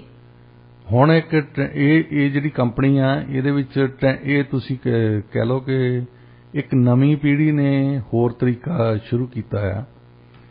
ਨਾ ਤਾਂ ਉਹ ਰੈਸਟੋਰੈਂਟ ਜਾਂਦੇ ਆ ਤੇ ਨਾ ਹੀ ਉਹ ਆਪ ਘਰ ਬਣਾਉਣ ਜੋਗੇ ਆ। ਇਹ ਕੰਪਨੀਆਂ ਕੀ ਕਰਦੀਆਂ ਕਿ ਇਹ ਇੱਕ ਮੀਲ ਨਾ, ਤੁਹਾਨੂੰ ਜਦ ਤੁਸੀਂ ਰਾਤ ਨੂੰ ਅੱਜ ਚਿਕਨ ਖਾਣਾ ਆ, ਕੱਲ ਨੂੰ ਪੋਰਕ ਖਾਣਾ ਆ, ਪਰਸੋਂ ਨੂੰ ਬੀਫ ਖਾਣੀ ਆ, ਚੌਥੇ ਦਿਨ ਤੁਸੀਂ ਫਿਸ਼ ਖਾਣੀ ਆ, ਉਹਦੇ ਨਾਲ ਜਿਹੜੀਆਂ ਸਾਈਡ ਡਿਸ਼ਸ ਖਾਣੀਆਂ ਹੁੰਦੀਆਂ, ਕੋਈ ਪੋਟੇਟੋਜ਼ ਖਾਣੇ ਆ, ਕੋਈ ਹੋਰ ਸਬਜ਼ੀਆਂ ਖਾਣੀਆਂ, ਇੱਕ ਬੰਦੇ ਲਈ ਉਹਨਾਂ ਬਣਾਉਂਦੀਆਂ ਹੈ ਤੇ ਫਿਰ ਨਾਲ ਉਹਨੂੰ ਈਮੇਲ ਕਰਦੇ ਆ ਇਹਦੀ ਰੈਸਪੀ ਕੀ ਆ, ਇਹਨੂੰ ਬਣਾਉਣਾ ਕਿੱਦਾਂ ਜੀ। ਤੇ ਉਹ ਅੱਜ ਕੱਲ੍ਹ ਯੂਥ ਬੜੇ ਉਹਦੇ ਪਿੱਛੇ ਪਏ ਆ। ਹਾਂਜੀ, ਉਹ ਚੱਕਦੇ ਆ, ਉਹ ਉਹਨਾਂ ਇੱਕ ਬੰਦੇ ਜੋਗਾ ਹੀ ਆ ਉਹ। ਹਾਂਜੀ, ਤੇ ਉਹ ਉਹਨਾਂ ਦੀ ਜਿਹੜੀ ਰੈਸਪੀ ਆ ਉਹਨੂੰ ਫਾਲੋ ਕਰ ਦਿੰਦੇ ਆ ਤੇ ਇੱਕ ਜਾਣੇ ਜਗ੍ਹਾ ਉਹਨੂੰ ਰੈਸਟੋਰੈਂਟ ਜਾਣ ਦੀ ਲੋੜ ਨਹੀਂ ਹੈ। ਪਰ ਵੈਸੇ ਤਾਂ ਉਹ ਵੀ ਗਰੋਸਰੀ ਸਟੋਰ ਜਾ ਕੇ ਲਿਆ ਸਕਦੇ ਆ, ਪਰ ਇਹ ਤਕਲੀਫ ਨਹੀਂ ਕਰਦੇ ਨਾ ਅੱਜ ਕੱਲ੍ਹ। ਹਾਂਜੀ, ਕਿ ਮੈਂ ਗਰੋਸਰੀ ਸਟੋਰ ਤੁਰਿਆ ਫਿਰਾਂ ਜੀ। ਅੱਜ ਕੱਲ੍ਹ ਆਨਲਾਈਨ ਹੀ ਸਾਰਾ ਕਰਨਾ ਚਾਹੁੰਦੇ ਆ, ਉਹ ਆਨਲਾਈਨ ਤੁਹਾਡੇ ਘਰ ਡਿਲੀਵਰ ਕਰ ਜਾਂਦੇ ਆ। ਹਾਂਜੀ, ਤੇ ਤੁਸੀਂ ਆਰਾਮ ਨਾਲ ਆ ਕੇ ਬਣਾਓ ਤੇ ਖਾਓ। ਡਾਕਟਰ ਸਾਹਿਬ, ਆਡੀਟਰ ਜਨਰਲ ਜੋ ਹੈਗੇ ਆ, ਉਹਨਾਂ ਨੇ ਸਰਕਾਰ ਵੱਲੋਂ ਮੁਹੱਈਆ ਕਰਵਾਈਆਂ ਜਾ ਰਹੀਆਂ ਜਿਹੜੀਆਂ ਸੇਵਾਵਾਂ ਨੇ ਵਲਨਰੇਬਲ ਪਾਪੂਲੇਸ਼ਨ ਨੂੰ, ਉਹਦੇ ਤੇ ਬਹੁਤ ਜ਼ਿਆਦਾ ਨਿਰਾਸ਼ਾ ਪ੍ਰਗਟ ਕੀਤੀ ਆ। ਕਾਫੀ ਜ਼ਿਆਦਾ ਫਰਸਟ੍ਰੇਟਡ ਸੀ ਕਿ ਉਹ ਕਹਿੰਦੇ ਆ ਕਿ ਜਿਸ ਤਰ੍ਹਾਂ ਲਿਖਿਆ ਜਾਂਦਾ, ਜਿਸ ਤਰ੍ਹਾਂ ਇਹ ਬੋਲਦੇ ਆ ਕਿ ਅਸੀਂ ਇਹ ਕੰਮ ਉਹਨਾਂ ਲਈ ਕਰਦੇ ਆ, ਪਰ ਐਕਚੁਅਲ ਦੇ ਵਿੱਚ ਉਹੋ ਜਿਹਾ ਕੁਝ ਵੀ ਨਹੀਂ ਕੀਤਾ ਜਾਂਦਾ ਜੀ। ਦੇਖੋ, ਉਹਨਾਂ ਨੇ ਐਗਜ਼ਾਮਪਲ ਦਿੱਤੀ ਕਿ ਵੈਟਰਨ ਅਫੇਅਰਸ ਜਿਹੜੇ ਪੁਰਾਣੇ ਫੌਜੀ ਆ ਉਹਨਾਂ ਦਾ ਡਿਪਾਰਟਮੈਂਟ, ਔਰ ਖਾਸ ਤੌਰ ਤੇ ਉਹਨਾਂ ਦੇ ਵਿੱਚ ਉਹ ਲੋਕ ਜਿਹੜੇ ਡਿਸੇਬਿਲਿਟੀ ਤੇ, ਹਾਂਜੀ, ਜਿਹੜੇ ਫੌਜ ਦੇ ਵਿੱਚ ਸਰਵ ਕਰਦੇ ਨਾ ਡਿਸੇਬਲ ਹੋ ਗਏ, ਤੇ ਦੂਸਰੇ ਪਾਸੇ ਨੇਟਿਵਜ਼ ਲਈ ਬਹੁਤ ਪ੍ਰੋਗਰਾਮ ਹੈ। ਜੇ ਤੁਸੀਂ ਜਾ ਕੇ ਦੇਖਣੇ ਹੋਣ ਇਹਨਾਂ ਦੇ ਪ੍ਰੋਗਰਾਮ, ਉਹਨਾਂ ਦੀ ਆਹ ਅਸਿਸਟੈਂਟ ਕਰਦੇ ਆ, ਉਹਨਾਂ ਦੀ ਆਹ ਕਰਦੇ ਆ, ਉਹਨਾਂ ਦੀ ਉਹ ਕਰਦੇ ਆ। ਪੈਂਡੇਮਿਕ ਦੇ ਦੌਰਾਨ ਕਈ ਪ੍ਰੋਗਰਾਮ ਸ਼ੁਰੂ ਕੀਤੇ ਸੀ ਲਿਖਤੀ ਰੂਪ ਚ, ਮਤਲਬ ਕਾਫੀ ਕੁਛ ਆ ਲਿਖਤੀ ਰੂਪ ਦੇ ਵਿੱਚ, ਬਹੁਤ ਕੁਛ। ਪਰ ਉਹ ਕਹਿੰਦੀ ਕਿ ਉਹਨਾਂ ਨੂੰ ਡਿਲੀਵਰ ਕਰਨ ਲਈ ਹੈ ਨਹੀਂ ਇਹਨਾਂ ਦੇ ਕੋਲ। ਡਿਲੀਵਰੀ ਜਿਹੜੀ ਆ, ਸਰਵਿਸ ਤਾਂ ਹੀ ਆ ਜੇ ਤੁਸੀਂ ਡਿਲੀਵਰ ਕਰੋਗੇ। ਹਾਂਜੀ, ਤੇ ਜੇ ਲਿਖ ਤੇ ਰੱਖਿਆ ਆ ਤੁਸੀਂ, ਉਹ ਫਿਰ ਉਹਦਾ ਕੋਈ ਫਾਇਦਾ ਨਹੀਂ। ਪੈਸੇ ਵੀ ਆਲੋਕੇਟ ਕੀਤੇ ਆ, ਪਰ ਉਹ ਡਿਪਾਰਟਮੈਂਟ ਦੇ ਜਿਹੜੇ ਬਿਊਰੋਕਰੇਟਸ ਆ ਉਹ ਅਹਿਲ ਆ, ਉਹ ਕੁਛ ਕਰਦੇ ਨਹੀਂ। ਉਹਨਾਂ ਦੇ ਜਿਹੜੇ ਪੋਲੀਟੀਕਲ ਲੀਡਰਸ ਆ ਉਹ ਨਹੀਂ ਕੁਝ ਕਹਿੰਦੇ ਉਹਨਾਂ ਨੂੰ। ਉਹ ਕਹਿੰਦੀ ਮੈਨੂੰ ਉਹਨੇ ਸ਼ਬਦ ਯੂਜ਼ ਕੀਤਾ ਵੀ ਫਰਸਟ੍ਰੇਟ ਹੋ ਗਈ ਹਾਂ ਮੈਂ, 2 ਸਾਲ ਹੋ ਗਏ ਮੈਨੂੰ ਬਾਰ-ਬਾਰ ਕਹਿੰਦੀ ਨੂੰ, ਥੱਕ ਚੁੱਕੀ ਆ ਹੁਣ, ਥੱਕ ਚੁੱਕੀ ਕਹਿ ਕੇ ਅੱਕ ਚੁੱਕੀ ਆ ਕਹ ਲਓ ਜੀ। ਬਿਲਕੁਲ। ਤੇ ਇਹ ਇਹਨਾਂ ਦਾ ਵੈਸੇ ਜਨਰਲ ਸਾਰੇ ਪ੍ਰੋਗਰਾਮਾਂ ਦਾ ਇਹੀ ਹਾਲ ਆ। ਜਿੰਨੇ ਵੀ ਮੰਤਰੀ ਆ ਇਹਨਾਂ ਦੇ ਸਾਡੇ ਫੈਡਰਲ ਸਰਕਾਰ ਦੇ, ਉਹ ਇਦਾਂ ਹੀ ਕਰਦੇ ਆ। ਅਸੀਂ ਕਰ ਦਿਆਂਗੇ ਜਿੱਦਾਂ ਆਮ ਆਦਮੀ ਪਾਰਟੀ ਵਾਲੇ ਕਰਦੇ ਆ, ਅਸੀਂ ਆਹ ਕਰ ਦਿਆਂਗੇ, ਅਸੀਂ ਉਹ ਕਰ ਦਿਆਂਗੇ, ਕਰਦੇ ਕੁਛ ਨਹੀਂ ਹੈ ਜੀ। ਤੁਸੀਂ ਜੇ ਕੋਈ ਪ੍ਰੋਗਰਾਮ ਬਣਾਇਆ ਹੈ ਉਹਨੂੰ ਡਿਲੀਵਰ ਤਾਂ ਕਰੋ ਨਾ ਜੀ। ਹੁਣ ਤੁਸੀਂ ਦੇਖੋ ਪਾਸਪੋਰਟ ਬਣਾਉਣ ਦੀ ਕੈਨੇਡਾ ਦੇ ਵਿੱਚ ਦੱਸੋ ਕਿੱਡੀ ਇਹ ਮੰਗਲ ਗ੍ਰਹਿ ਤੇ ਜਾਣ ਵਾਲੀ ਗੱਲ ਹੈ। ਹਾਂਜੀ। ਜੇ ਤੁਸੀਂ ਇਹ ਹੀ ਨਹੀਂ ਕਿਆਸ ਰਾਈ ਲਾ ਸਕੇ ਬਿਊਰੋਕਰੇਟ ਸਾਰੇ, ਪੋਲੀਟੀਸ਼ੀਅਨ ਸਾਰੇ, ਕਿ ਜਦੋਂ ਪੈਂਡੈਮਿਕ ਖੁੱਲਣਾ ਆ ਲੋਕਾਂ ਨੇ ਟਰੈਵਲ ਵੀ ਕਰਨਾ ਜੀ, ਇਹ ਤਾਂ ਇਹ ਤਾਂ ਕੋਈ ਪੰਡਤ ਦੀ ਲੋੜ ਨਹੀਂ ਨਾ ਇਹਦੇ ਵਿੱਚ। ਹਾਂਜੀ। ਤੁਹਾਨੂੰ ਕੋਈ ਇਹ ਕਿਆਸ ਰਾਈ ਤਾਂ ਲਾਉਣੀ ਚਾਹੀਦੀ ਸੀ ਵੀ ਲੋਕਾਂ ਨੇ ਐਪਲੀਕੇਸ਼ਨਸ ਕਰਨੀਆਂ ਇੱਕਦਮ, ਤੇ ਸਾਨੂੰ ਉਹਨੂੰ ਹੈਂਡਲ ਕਿੱਦਾਂ ਕਰਨਾ। ਹੁਣ ਉਹਨਾਂ ਨੂੰ ਪਤਾ ਨਹੀਂ ਲੱਗਦਾ ਵੀ ਅਸੀਂ ਹੈਂਡਲ ਕਿੱਦਾਂ ਕਰਾਂਗੇ ਇਹ ਸਾਰੀਆਂ ਐਪਲੀਕੇਸ਼ਨਸ ਜੀ। ਸੋ ਹਰ ਤਰ੍ਹਾਂ ਦੀ ਜਿਹੜੀ ਪ੍ਰੋਗਰਾਮ ਡਿਲੀਵਰੀ ਆ ਉਹ ਤੇ ਉਹਨਾਂ ਨੇ ਕਿੰਤੂ ਪ੍ਰੰਤੂ ਕੀਤਾ ਵੀ ਇਹ ਪੋਲੀਟੀਕਲ ਲੀਡਰਸ਼ਿਪ ਜਿਹੜੀ ਆ ਉਹ ਇੰਨੀ ਨਿਕੰਮੀ ਹੋਈ ਆ, ਇਹਨਾਂ ਨੂੰ ਪਤਾ ਹੀ ਨਹੀਂ ਲੱਗਦਾ ਕਿ ਅਸੀਂ ਕਿਸ ਤਰੀਕੇ ਨਾਲ ਬਿਊਰੋਕਰੇਟਸ ਨੂੰ ਕਹਿਣਾ ਹੈ ਤੇ ਕਿਸ ਤਰੀਕੇ ਨਾਲ ਕੰਮ ਕਰਾਉਣੇ ਆ। ਸਿਰਫ ਸਿਆਸਤ ਕਰਨੀ ਵੈਸੇ ਇਹਨਾਂ ਨੂੰ ਆਉਂਦੀ ਹੈ। ਜਦੋਂ ਕੋਈ ਚੀਜ਼ਾਂ ਇਹ ਅਨਾਉਂਸ ਕਰਦੇ ਆ ਜਾਂ ਫਿਰ ਲਿਖਤੀ ਰੂਪ ਦੇ ਵਿੱਚ ਦਿਖਾਉਂਦੇ ਆ, ਉਹਦੇ ਤੇ ਇਹ ਆਪਣੀਆਂ ਰੋਟੀਆਂ ਸਿਆਸੀ ਜ਼ਰੂਰ ਸੇਕ ਲੈਂਦੇ ਆ। ਉਹਨਾਂ ਵੋਟਾਂ ਮਿਲਣੀਆਂ। ਹਾਂਜੀ। ਡਿਲੀਵਰੀ ਨਾਲ ਵੋਟਾਂ ਨਹੀਂ ਮਿਲਦੀਆਂ ਜੀ ਜੀ। ਡਿਲੀਵਰੀ ਦਾ ਤਾਂ ਉਹਨਾਂ ਨੂੰ ਪਤਾ ਹੋਣਾ ਜਿਹਨਾਂ ਨੂੰ ਵਿਚਾਰਿਆਂ ਨੂੰ ਮਿਲਦੀ ਆ। ਜਿਹੜਾ ਡਿਸੇਬਲਡ ਬੰਦਾ ਆ, ਫੌਜ ਦੇ ਵਿੱਚੋਂ ਆਇਆ, ਉਹਨੂੰ ਕੋਈ ਨਹੀਂ ਮਿਲਦੀ ਸਰਵਿਸਿਜ਼ ਜਿਹੜੀ, ਉਹਨੂੰ ਹੀ ਪਤਾ ਆ ਨਾ ਇਕੱਲੇ ਨੂੰ। ਜਿਹੜੀ ਉਹਨਾਂ ਨੇ ਅਨਾਉਂਸਮੈਂਟ ਕੀਤੀ ਉਹ ਸਾਰਿਆਂ ਨੂੰ ਪਤਾ ਹੈ। ਹਾਂਜੀ। ਕਿਉਂਕਿ ਉਦੋਂ ਮੀਡੀਆ ਨੂੰ ਰਿਲੀਜ਼ ਕਰਦੇ ਆ, PR ਵਾਲੇ ਬੰਦੇ ਆਉਂਦੇ ਆ, ਦੱਸਣ ਆਉਂਦੇ ਆ ਸਾਰਿਆਂ ਨੂੰ ਅਸੀਂ ਆਹ ਸਰਵਿਸ ਦੇਣ ਲੱਗੇ, ਅਸੀਂ ਆਹ ਸਰਵਿਸ ਦੇਣ ਲੱਗੇ ਆ, ਆਹ ਫੰਡ ਵੀ ਦੇਤੇ ਅਸੀਂ। ਉਹ ਦਿੱਤੇ ਕਿ ਨਹੀਂ ਦਿੱਤੇ, ਪਹੁੰਚੇ ਉਸ ਬੰਦੇ ਤਾਈਂ ਜਾਂ ਨਹੀਂ ਪਹੁੰਚੇ, ਇਹ ਜੁਦੀ ਗੱਲ ਹੈ। ਇਹ ਉਹਨੂੰ ਹੀ ਪਤਾ ਹੈ ਜਿਹਨੂੰ ਪਹੁੰਚਣੇ ਸੀ। ਹਾਂਜੀ, ਬਿਲਕੁਲ ਡਾਕਟਰ ਸਾਹਿਬ ਸਹੀ ਕਿਹਾ ਤੁਸੀਂ। ਡਾਕਟਰ ਸਾਹਿਬ ਰੁਖ ਕਰਦੇ ਹਾਂ ਜੀ ਅਗਲੀ ਖਬਰ ਵੱਲ।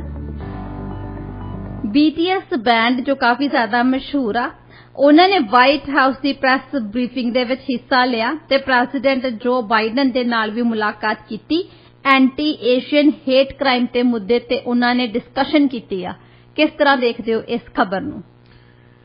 ਉਹਨਾਂ ਨੇ ਗੱਲ ਜਾਇਜ਼ ਕੀਤੀ ਕਿਉਂਕਿ ਏਸ਼ੀਅਨ ਲੋਕੀ ਸਾਨੂੰ ਸਾਊਥ ਏਸ਼ੀਅਨਸ ਨੂੰ ਜੁਦਾ ਸਮਝਦੇ ਆ ਤੇ ਚਾਈਨੀਜ਼, ਕੋਰੀਅਨ, ਵੀਅਤਨਾਮੀ, ਜੈਪਨੀਜ਼, ਇਹਨਾਂ ਨੂੰ ਜ਼ਿਆਦਾ ਜਦੋਂ ਏਸ਼ੀਅਨ ਕਹਿੰਦੇ ਨਾ ਨਾਰਥ ਅਮਰੀਕਾ 'ਚ, ਇਹਨਾਂ ਨੂੰ ਰੈਫਰੈਂਸ ਦਿੰਦੇ ਆ। ਹਾਂਜੀ। ਤੇ ਉਹਨਾਂ ਦੇ ਖਿਲਾਫ ਬਹੁਤ ਜ਼ਿਆਦਾ ਵਿਤਕਰਾ ਹੋ ਰਿਹਾ ਜੀ, ਖਾਸ ਤੌਰ ਤੇ ਇਸ ਪੈਂਡੈਮਿਕ ਦੇ ਵਿੱਚ, ਕਿਉਂਕਿ ਕਈ ਲੋਕਾਂ ਨੇ ਇਹ ਕਹਿਣਾ ਸ਼ੁਰੂ ਕਰਤਾ ਕਿ ਚੀਨ ਨੇ ਜਾਣਬੁੱਝ ਕੇ ਕੀਤਾ। ਹਾਂਜੀ। ਜਿਹੜੀਆਂ ਬਿਮਾਰੀਆਂ ਇਹਨਾਂ ਦੇ ਸ਼ੁਰੂ ਹੋਈਆਂ ਉਹ ਪਤਾ ਨਹੀਂ ਜਾਣਬੁੱਝ ਕੇ ਕਰਦੇ ਆ ਕੀ ਕਰਦੇ ਆ। ਚੀਨ ਵਾਲਿਆਂ ਨੂੰ, ਸਾਊਥ ਕੋਰੀਆ ਵਾਲਿਆਂ ਨੂੰ, ਨਾਰਥ ਕੋਰੀਆ ਵਾਲਿਆਂ ਨੂੰ, ਜਾਪਾਨ ਵਾਲਿਆਂ ਨੂੰ, ਉਹਨਾਂ ਨੂੰ ਟਾਰਗੇਟ ਕੀਤਾ ਸੀ ਔਰ 300% ਤੋਂ ਜ਼ਿਆਦਾ ਇਹ ਵਿਤਕਰਾ ਵਧਿਆ। ਵਿਤਕਰਾ ਪਹਿਲਾਂ ਵੀ ਹੁੰਦਾ ਸੀ ਪਰ ਉਹ ਇਹ ਤੁਸੀਂ ਦੇਖੋ 300% ਮਤਲਬ 3 ਗੁਣਾ ਤੋਂ ਜ਼ਿਆਦਾ ਹੋ ਜਾਣਾ ਇੱਕਦਮ ਜੀ। ਤੇ ਇਸ ਬੈਂਡ ਦੀ ਵਧੀਆ ਗੱਲ ਇਹ ਆ ਕਿ ਇਹਨਾਂ ਨੇ ਜਾ ਕੇ ਮਹਿਸੂਸ ਕੀਤਾ ਕਿ ਸਾਡੇ ਨਾਲ ਇਹ ਸਾਡੇ ਲੋਕਾਂ ਨਾਲ ਕੀ ਹੋ ਰਿਹਾ ਇੱਥੇ, ਔਰ ਖਾਸ ਤੌਰ ਤੇ ਉਹਨਾਂ ਲੋਕਾਂ ਦੇ ਵਿੱਚ ਕਿਉਂਕਿ ਦੁਨੀਆ ਦਾ ਨੰਬਰ 1 ਬੈਂਡ ਆ ਇਸ ਵੇਲੇ ਜੀ। ਤੇ ਇਸ ਤਰ੍ਹਾਂ ਦੇ ਬੰਦੇ ਜਦੋਂ ਇਦਾਂ ਦੀ ਗੱਲ ਕਰਦੇ ਆ ਨਾ ਤੇ ਉਹ ਵਧੀਆ ਗੱਲ ਲੱਗਦੀ ਹੈ ਇਸ ਗੱਲ, ਕਿਉਂਕਿ ਉਹਦਾ ਮੈਸੇਜ ਬਹੁਤ ਲੋਕਾਂ ਨੂੰ ਜਾਂਦਾ ਹੈ। ਹਾਂਜੀ। ਇਹਨਾਂ ਦੇ ਹੋਣੇ ਮਿਲੀਅਨਸ ਆਫ ਫੈਨਸ ਹੋਣੇ ਆ, ਖਾਸ ਤੌਰ ਤੇ ਯੰਗ ਬੰਦੇ ਇਹਨਾਂ ਦੇ ਫੈਨਸ ਆ। ਹਾਂਜੀ। ਉਹਨਾਂ ਦੇ ਕੋਲ ਮੈਸੇਜ ਆਣਾ ਕਿ ਸਾਡੀ ਕਮਿਊਨਿਟੀ ਆ ਉਹਦੇ ਖਿਲਾਫ ਤੁਸੀਂ ਵਿਤਕਰਾ ਕਰਦੇ ਆ, ਉਹ ਕੁਝ ਕਰਨਗੇ। ਤੇ ਵਾਈਟ ਹਾਊਸ ਦੇ ਵਿੱਚ ਜਾ ਕੇ ਕਹਿਣਾ ਪ੍ਰੈਸ ਬਰੀਫਿੰਗ ਦੇ ਵਿੱਚ ਕਿ ਸਾਡੀ ਕਮਿਊਨਿਟੀ ਦੇ ਨਾਲ ਕੁਝ ਹੋ ਰਿਹਾ, ਤੁਸੀਂ ਸੁੱਤੇ ਪਏ ਇੱਥੇ ਜੀ। ਤੇ ਜੋ ਬਾਈਡਨ ਨੂੰ ਤਾਂ ਵੈਸੇ ਸੁੱਤਾ ਨਹੀਂ ਕਹਿਣਾ ਚਾਹੀਦਾ, ਉਹ ਤਾਂ ਸੁੱਤਾ ਹੀ ਰਹਿੰਦਾ ਵੈਸੇ। ਹਾਂਜੀ। ਉਹਨਾਂ ਨੂੰ ਜਾ ਕੇ ਕਿਹਾ, ਉਹਨਾਂ ਨੇ ਫਿਰ ਜੋ ਬਾਈਡਨ ਨੇ ਵੀ ਕਿਹਾ ਵੀ ਗੱਲ ਗਲਤ ਹੈ ਤੇ ਸਾਨੂੰ ਚਤੰਨ ਹੋਣਾ ਰਹਿਣਾ ਚਾਹੀਦਾ। ਤੇ ਇਹ ਤਾਂ ਹੈਗੀ ਪੋਜ਼ਿਟਿਵ ਗੱਲ। ਹਾਂਜੀ। ਕਿ ਜਿਹੜੀਆਂ ਬਾਕੀ ਦੀਆਂ ਗੱਲਾਂ ਕਰਦੇ ਆ, ਮੈਂ ਤਾਂ ਕਦੇ ਗਾਣੇ ਸੁਣਦਾ ਨਹੀਂ ਉਹਨਾਂ ਦੇ, ਪਰ ਠੀਕ ਹੈ ਉਹਨਾਂ ਨੇ ਇੱਕ ਇਸ਼ੂ ਨੂੰ ਲੋਕਾਂ ਦੇ ਸਾਹਮਣੇ ਵਾਰਿਆ ਜੀ ਸੀਰੀਅਸ ਇਸ਼ੂ ਨੂੰ ਆਪਣੀ ਕਮਿਊਨਿਟੀ ਲਈ ਉਹਨਾਂ ਨੇ ਸਟੈਂਡ ਲਿਆ। ਹਾਂਜੀ, ਜੇ ਕਿਸੇ ਦੇ ਕੋਲ ਕੋਈ ਪਲੇਟਫਾਰਮ ਹੈਗਾ ਆ ਉਹਨੂੰ ਵਰਤੋ ਜੀ ਬਿਲਕੁਲ, ਤਾਂ ਹੀ ਫਾਇਦਾ ਆ। ਹਾਂਜੀ, ਜੇ ਤੁਸੀਂ ਚੁੱਪ ਕਰਕੇ ਬੈਠੇ ਰਹਿਣਾ ਫਿਰ ਤਾਂ ਕੋਈ ਫਾਇਦਾ ਨਹੀਂ ਜੀ। ਡਾਕਟਰ ਸਾਹਿਬ ਰੁਕ ਕਰਦੇ ਹਾਂ ਜੀ ਅਗਲੀ ਖਬਰ ਵੱਲ। ਕੰਜ਼ਰਵੇਟਿਵ ਲੀਡਰਸ਼ਿਪ ਦੇ ਉਮੀਦਵਾਰ ਪੈਟਰਿਕ ਬਰਾਊਨ ਦਾ ਕਹਿਣਾ, ਉਹ ਕਹਿੰਦੇ ਆ ਕਿ ਉਹ ਸੋਚਦੇ ਤੇ ਮੰਨਦੇ ਆ ਕਿ ਜਿਹੜਾ ਕੈਨੇਡਾ ਚੀਨ ਆ ਉਹ ਆਪਣੇ ਨਾਲ ਜਿਹੜੇ ਇਹਨਾਂ ਦੋਨਾਂ ਦੇ ਵਪਾਰਿਕ ਸੰਬੰਧ ਹੈਗੇ ਇਹਨਾਂ ਨੂੰ ਵਧਾ ਸਕਦੇ ਆ ਤੇ ਨਾਲ ਹੀ ਉਹਨਾਂ ਨੇ ਇਹ ਵੀ ਕਹਿ ਦਿੱਤਾ ਕਿ ਮਨੁੱਖੀ ਅਧਿਕਾਰਾਂ ਦੀ ਉਲੰਘਣਾ ਦੇ ਖਿਲਾਫ ਵੀ ਉਹ ਸਟੈਂਡ ਲੈ ਸਕਦੇ ਆ। ਕਿਸ ਤਰ੍ਹਾਂ ਦੇਖਦੇ ਹੋ ਤੁਸੀਂ ਉਹਨਾਂ ਦੀ ਇਸ ਸਟੇਟਮੈਂਟ ਨੂੰ? ਪਹਿਲਾਂ ਤਾਂ ਆਪਣੀ ਪੀੜ੍ਹੀ ਦੇ ਥੱਲੇ ਸੋਟਾ ਫੇਰ ਕੇ ਦੇਖਣ। ਤੁਸੀਂ ਬੱਚੇ ਉਹਨਾਂ ਦੇ ਲਿਆ ਕੇ ਖੋ ਕੇ ਮਾਰ ਦਿੱਤੇ, ਉਹਨਾਂ ਦੀਆਂ ਲਾਸ਼ਾਂ ਵੀ ਨਹੀਂ ਦਿੱਤੀਆਂ। ਤੁਸੀਂ ਬੋਲਣ ਵਾਲੇ ਲੋਕਾਂ ਨੂੰ ਦੱਸਣ ਲੱਗੇ ਮਨੁੱਖੀ ਅਧਿਕਾਰ ਕੀ ਹੁੰਦੇ ਜੀ। ਇਸ਼ੂ ਸੀਗੀ ਕਿ ਕੈਨੀ ਚੂ ਇੱਥੇ ਰਿਚਮੰਡ ਦੇ ਕੋਲੋਂ ਵਿੱਚੋਂ MP ਹੁੰਦੇ ਸੀ, ਰਿਚਮੰਡ ਈਸਟ ਦੇ ਵਿੱਚੋਂ। ਇਹਨਾਂ ਨੇ ਇੱਕ ਵਾਰ ਉੱਥੇ ਬਿੱਲ ਪੇਸ਼ ਕੀਤਾ ਹਾਊਸ ਆਫ ਕਾਮਨ ਦੇ ਵਿੱਚ ਕਿ ਫੋਰਨ ਇੰਟਰਵੈਂਸ਼ਨ ਦੇ ਖਿਲਾਫ ਸਾਨੂੰ ਬੋਲਣਾ ਚਾਹੀਦਾ। ਕੈਨੇਡਾ ਦੇ ਵਿੱਚ ਫੋਰਨ ਇੰਟਰਵੈਂਸ਼ਨ ਜ਼ਿਆਦਾ ਹੁੰਦਾ। ਹਾਂਜੀ। ਤੇ ਉਹਦੇ ਤੇ ਜਿਹੜੀ ਕਮੈਂਟਰੀ ਹੋਈ ਉਸ ਬਿੱਲ ਤੇ ਨਾ, ਉਹ ਜ਼ਿਆਦਾ ਚਾਈਨਾ ਤੇ ਫੋਕਸ ਸੀ ਕਿ ਪਹਿਲਾਂ ਕਹਿੰਦੇ ਹੁੰਦੇ ਰਸ਼ੀਆ ਵਾਲੇ ਕਰਦੇ ਆ ਜੀ, ਫਿਰ ਚਾਈਨਾ ਵਾਲੇ, US ਵਾਲਿਆਂ ਦੇ 3600 ਚੈਨਲ ਆਉਂਦਾ, ਇਹਨਾਂ ਦਾ ਨਹੀਂ ਫੋਰਨ ਇੰਟਰਵੈਂਸ਼ਨ ਹੁੰਦਾ ਜੀ। ਇੰਗਲੈਂਡ ਵਾਲੇ ਹੁਣ ਤਾਈਂ ਫੋਰਨ ਇੰਟਰਵੈਂਸ਼ਨ ਕਰਦੇ ਸਾਡੇ ਇੱਥੇ। ਤੇ ਇੱਕ ਫਿਰ ਚਾਈਨੀਜ਼ ਪ੍ਰੈਸ ਨੇ ਚੱਕੀ ਗੱਲ, ਇਹ ਉਹਨਾਂ ਨੇ ਬਹੁਤ ਛਿੱਲ ਆਈ ਕੰਜ਼ਰਵੇਟਿਵ ਪਾਰਟੀ ਦੀ ਵੀ ਇਹ ਜਾਣ ਬੁੱਝ ਕੇ ਚਾਈਨਾ ਦੇ ਖਿਲਾਫ ਲੋਕਾਂ ਨੂੰ ਭੜਕਾਉਂਦੇ ਆ। ਤੇ ਆ ਜਿਹੜਾ ਬਿੱਲ ਪੇਸ਼ ਕੀਤਾ ਇਹ ਵੀ ਮਾੜਾ ਆ, ਇਹ ਚਾਈਨਾ ਨੂੰ ਟਾਰਗੇਟ ਕਰਦੇ ਆ। ਅੱਛਾ, ਉਹਦਾ ਕਰਕੇ ਉਹ ਹਾਰ ਗਿਆ ਵੈਸੇ ਜੀ। ਚਾਈਨਾ ਦੇ ਲੋਕਾਂ ਨੇ ਉਹਨੂੰ ਹਰਾਤਾ।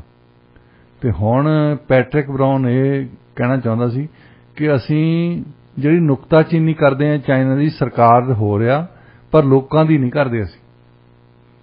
ਮਤਲਬ ਦੋ ਹੀ ਪਾਸੇ ਉਹ ਦੱਸਣਾ ਚਾਹੁੰਦਾ ਸੀ ਕਿ ਹੁਣ ਤੁਸੀਂ ਦੇਖਿਆ ਹੋਣਾ ਰਸ਼ੀਆ ਦੀ, ਜੇ ਇੱਥੇ ਰਸ਼ੀਆ ਦੇ ਲੋਕਾਂ ਦੇ ਖਿਲਾਫ ਬਹੁਤ ਕੁਝ ਹੋਇਆ। ਹਾਂਜੀ। ਜੇ ਇਹ ਗੱਲ ਕਰਦੇ ਆ ਤੇ ਇਹਨਾਂ ਚੋਂ ਕੋਈ ਬੰਦਾ ਇਹ ਨਹੀਂ ਬੋਲਿਆ ਵੀ ਪਿਊਟਨ ਦੇ ਨਾਲ ਨਹੀਂ ਹੈ ਨਾ। ਪਿਊਟਨ ਨੇ ਚਲੋ ਕੀਤਾ ਹੋਊਗਾ ਹਮਲਾ, ਡਿਸਾਈਡ ਕੀਤਾ ਉਹਨਾਂ ਨੇ, ਤੇ ਇਹਦੇ ਵਿੱਚ ਰਸ਼ੀਅਨ ਲੋਕਾਂ ਦਾ ਕੀ ਕਸੂਰ ਹੈ ਜੀ? ਆਮ ਲੋਕਾਂ ਦਾ ਤਾਂ ਕੋਈ ਕਸੂਰ ਨਹੀਂ। ਇੱਥੇ ਡਾਕਟਰ ਸਾਹਿਬ ਉਹਨਾਂ ਤੇ ਕਿੰਨੇ ਹਮਲੇ ਹੋਏ ਆ। ਇਹਨਾਂ ਵਿੱਚੋਂ ਕੋਈ ਬੰਦਾ ਬੋਲਿਆ ਕੰਜ਼ਰਵੇਟਿਵ ਪਾਰਟੀ ਚੋਂ ਜਾਂ ਲਿਬਰਲ ਪਾਰਟੀ ਚੋਂ, NDP ਚੋਂ? ਨਹੀਂ, ਸਾਰੇ ਸ਼ਿਕੜੀ ਮੂੰਹ ਤੇ ਲੈ ਕੇ ਬੈਠੇ ਜੀ। ਤੇ ਬਾਅਦ ਦੇ ਵਿੱਚ ਗੱਲਾਂ ਵੱਡੀਆਂ ਵੱਡੀਆਂ ਕਰਦੇ ਆ। ਪੈਟਰਿਕ ਬਰਾਊਨ ਨੇ ਵੀ ਆਹ ਗੱਲਾਂ ਜੀ, ਅਸੀਂ ਮਨੁੱਖੀ ਅਧਿਕਾਰਾਂ ਦੀ ਗੱਲ ਕਰਦੇ ਆ। ਕਿਹੜੇ ਮਨੁੱਖੀ ਅਧਿਕਾਰਾਂ ਦੀ? ਤੁਸੀਂ ਆਪ ਤਾਂ ਰਿਸਪੈਕਟ ਨਹੀਂ ਕਰਦੇ ਇਹਨਾਂ ਦੀ। ਹਾਂਜੀ। ਮਨੁੱਖੀ ਅਧਿਕਾਰ ਕਿਹੜੇ ਕੀ ਹੁੰਦੇ ਆ? ਵੈਸੇ ਡਾਕਟਰ ਸਾਹਿਬ ਮਨੁੱਖੀ ਅਧਿਕਾਰਾਂ ਦੀ ਡੈਫੀਨੇਸ਼ਨ ਇਹ ਆਪਣੇ ਹਿਸਾਬ ਦੇ ਨਾਲ ਮੋਲਡ ਕਰ ਲੈਂਦੇ ਆ ਜਦੋਂ ਵੀ ਕੋਈ ਗੱਲਬਾਤ ਕਰਨੀ ਹੁੰਦੀ ਹੈ। ਜਿਹੜੇ ਮੁਲਕ ਦੇ ਖਿਲਾਫ ਆ, ਜਿੱਦਾਂ ਇੱਕ ਵਾਰੀ ਨਿਕਸਨ ਨੂੰ ਕਿਸੇ ਨੇ ਕਹਿਤਾ, ਚਿੱਲੀ ਦੇ ਵਿੱਚ ਕੂ ਕਰ ਦਿੱਤਾ ਇਹਨਾਂ ਨੇ, ਮਤਲਬ ਜਿਹੜਾ ਰਾਜ ਪਲਟਾ ਕੀਤਾ ਜਿਹਨੂੰ ਕਹਿੰਦੇ ਅਸੀਂ। 1973 ਦੇ ਵਿੱਚ ਉੱਥੇ ਸੈਲਵਾਡੋਰ ਅਲੀਐਂਡੇ ਦੀ ਸਰਕਾਰ ਹੁੰਦੀ ਸੀ। ਉਹਨਾਂ ਨੇ ਬਹੁਤ ਕੰਪਨੀਆਂ ਨੈਸ਼ਨਲਾਈਜ਼ ਕਰ ਦਿੱਤੀਆਂ। ਨੈਸ਼ਨਲਾਈਜ਼ ਕਰਕੇ ਉਹਦੇ ਵਿੱਚ ਕੁਝ ਅਮਰੀਕਨ ਕੰਪਨੀਆਂ ਵੀ ਸੀ। ਉਹਨਾਂ ਨੇ ਤਾਂ ਕੀਤਾ ਦੇਸ਼ ਦੇ ਹਿੱਤ ਦੇ ਵਿੱਚ ਕਿ ਸਾਡੇ ਦੇਸ਼ ਦੇ ਹਿੱਤ ਦੇ ਵਿੱਚ ਇਹ ਆ ਕਿ ਕੰਪਨੀਆਂ ਨੈਸ਼ਨਲਾਈਜ਼ ਕਰੀਏ। ਇਹਨਾਂ ਨੇ ਉੱਥੇ ਦੀ ਆਰਮੀ ਨੂੰ, ਅਗਸਤੋ ਪਨੋਸ਼ੇ ਹੁੰਦਾ ਸੀ ਉਹਦਾ army the chief of staff, ਉਹਨਾਂ ਨੇ ਰਾਜਪਾਟਾ ਕੀਤਾ ਤੇ ਇੱਕ ਰਾਤ ਦੇ ਵਿੱਚ 30,000 ਬੰਦਾ ਮਾਰਿਆ ਉਹਨੇ। 30,000 ਜਿਹੜੇ ਪੋਲੀਟੀਸ਼ੀਅਨ ਵੀ ਮਾਰੇ, ਸਾਰੇ ਟੌਪ ਦੀ ਬਿਊਰੋਕਰੇਟਸ ਵੀ ਮਾਰੇ, ਪਾਰਟੀ ਦੇ ਲੀਡਰ ਵੀ ਮਾਰੇ ਉਹਨਾਂ ਦੇ। ਫਿਰ ਨਿਕਸਨ, ਪ੍ਰੈਜ਼ੀਡੈਂਟ ਨਿਕਸਨ ਨੂੰ ਕਿਸੇ ਨੇ ਕਹਿਤਾ ਵੀ ਅਸੀਂ ਮਨੁੱਖੀ ਅਧਿਕਾਰਾਂ ਦੀ ਗੱਲ ਕਰਦੇ ਹਾਂ, ਤੇ ਉਹਨੇ ਸ਼ਬਦ ਵਰਤਿਆ ਜਿਹੜਾ ਉਹ ਅਸੀਂ ਰੇਡੀਓ ਤੇ ਨਹੀਂ ਵਰਤ ਸਕਦੇ। ਉਹਨੇ ਕਿਹਾ ਉਹ ਬੰਦਾ ਇਹ ਬੜਾ ਕੁੱਤਾ ਆ ਜਿਹੜਾ ਪਨੋਸ਼ੇ। ਨਿਕਸਨ ਕਹਿੰਦਾ ਕੁੱਤਾ ਤਾਂ ਹੈ ਪਰ ਸਾਡਾ ਕੁੱਤਾ ਹੈ। ਮਤਲਬ ਓਪਨਲੀ ਉਹਨੇ ਮੰਨਿਆ ਵੀ ਜਿਹੜਾ ਬੰਦਾ ਸਾਡੇ ਵਾਲ ਆ ਉਹਦੀ ਅਸੀਂ ਨੁਕਤਾਚੀਨੀ ਨਹੀਂ ਕਰ ਸਕਦੇ। ਹਾਂਜੀ, ਇਹ ਸਾਡਾ ਬੰਦਾ ਆ, ਇਸ ਕਰਕੇ ਅਸੀਂ ਚੁੱਪ ਆ ਜੀ। ਜਿਹੜੇ ਤਾਂ ਸਾਡੇ ਬੰਦੇ, ਜਿਹੜੇ ਸਾਡੇ ਨਾਲ ਰਲ ਕੇ ਕੈਨੇਡਾ ਦੀ ਚਮਚਾਗਿਰੀ ਕਰਨਗੇ, ਅਮਰੀਕਾ ਦੀ ਚਮਚਾਗਿਰੀ ਕਰਨਗੇ, ਕੈਨੇਡਾ ਦੀ ਤਾਂ ਕਿਸੇ ਨੇ ਕੀ ਕਰਨੀ ਹੈ, ਅਮਰੀਕਾ ਦੀ ਚਮਚਾਗਿਰੀ ਕਰਨਗੇ, ਇੰਗਲੈਂਡ ਦੀ ਚਮਚਾਗਿਰੀ ਕਰਨਗੇ, ਉਹ ਠੀਕ ਆ। ਜਿਹੜੇ ਰਸ਼ੀਆ ਨਾਲ, ਚੀਨ ਨਾਲ, ਜਾਂ ਜਿਹੜੇ ਆਪਣੇ ਦੇਸ਼ ਲਈ ਖੜਦੇ ਆ, ਉਹਨਾਂ ਦੇ ਅਸੀਂ ਖਿਲਾਫ ਹਾਂ, ਉਹਨਾਂ ਦੇ ਮਨੁੱਖੀ ਅਧਿਕਾਰਾਂ ਦੇ ਖਿਲਾਫ ਹਾਂ ਅਸੀਂ ਜੀ ਇਹ ਹਾਲਾਤ ਹੈ ਇੱਥੇ। ਹਾਂਜੀ ਡਾਕਟਰ ਸਾਹਿਬ, ਚੀਨ ਅਤੇ ਭਾਰਤ ਉਹਨਾਂ ਨੇ ਰੂਸ ਦੀਆਂ ਕਾਰਵਾਈਆਂ ਤੇ ਨਿਊਟਰਲ ਹੀ ਰਹੇ ਆ। ਉਹਨਾਂ ਨੇ ਉਹਦੇ ਤੇ ਨਾ ਹੀ ਉਹਨਾਂ ਦੀ ਫੇਵਰ ਕੀਤੀ ਤੇ ਨਾ ਹੀ ਉਹਨਾਂ ਦੇ ਅਗੇਂਸਟ ਬੋਲੇ, ਤੇ ਉਹਨਾਂ ਨੂੰ ਹੁਣ ਇੱਕ ਫਾਇਦਾ ਹੋਇਆ ਬਹੁਤ ਵੱਡਾ, ਜਿਹੜਾ ਰੂਸੀ ਕਰੂਡ ਹੈਗਾ ਉਹਦੇ ਤੇ ਉਹਨਾਂ ਨੂੰ ਕਾਫੀ ਜ਼ਿਆਦਾ ਛੋਟ ਮਿਲੀ ਆ, ਕਾਫੀ ਜ਼ਿਆਦਾ ਉਹਨਾਂ ਨੂੰ ਐਡਵਾਂਟੇਜ ਹੋਈ ਆ। ਇਸ ਖਬਰ ਨੂੰ ਤੁਸੀਂ ਕਿਸ ਤਰ੍ਹਾਂ ਦੇਖਦੇ ਹੋ?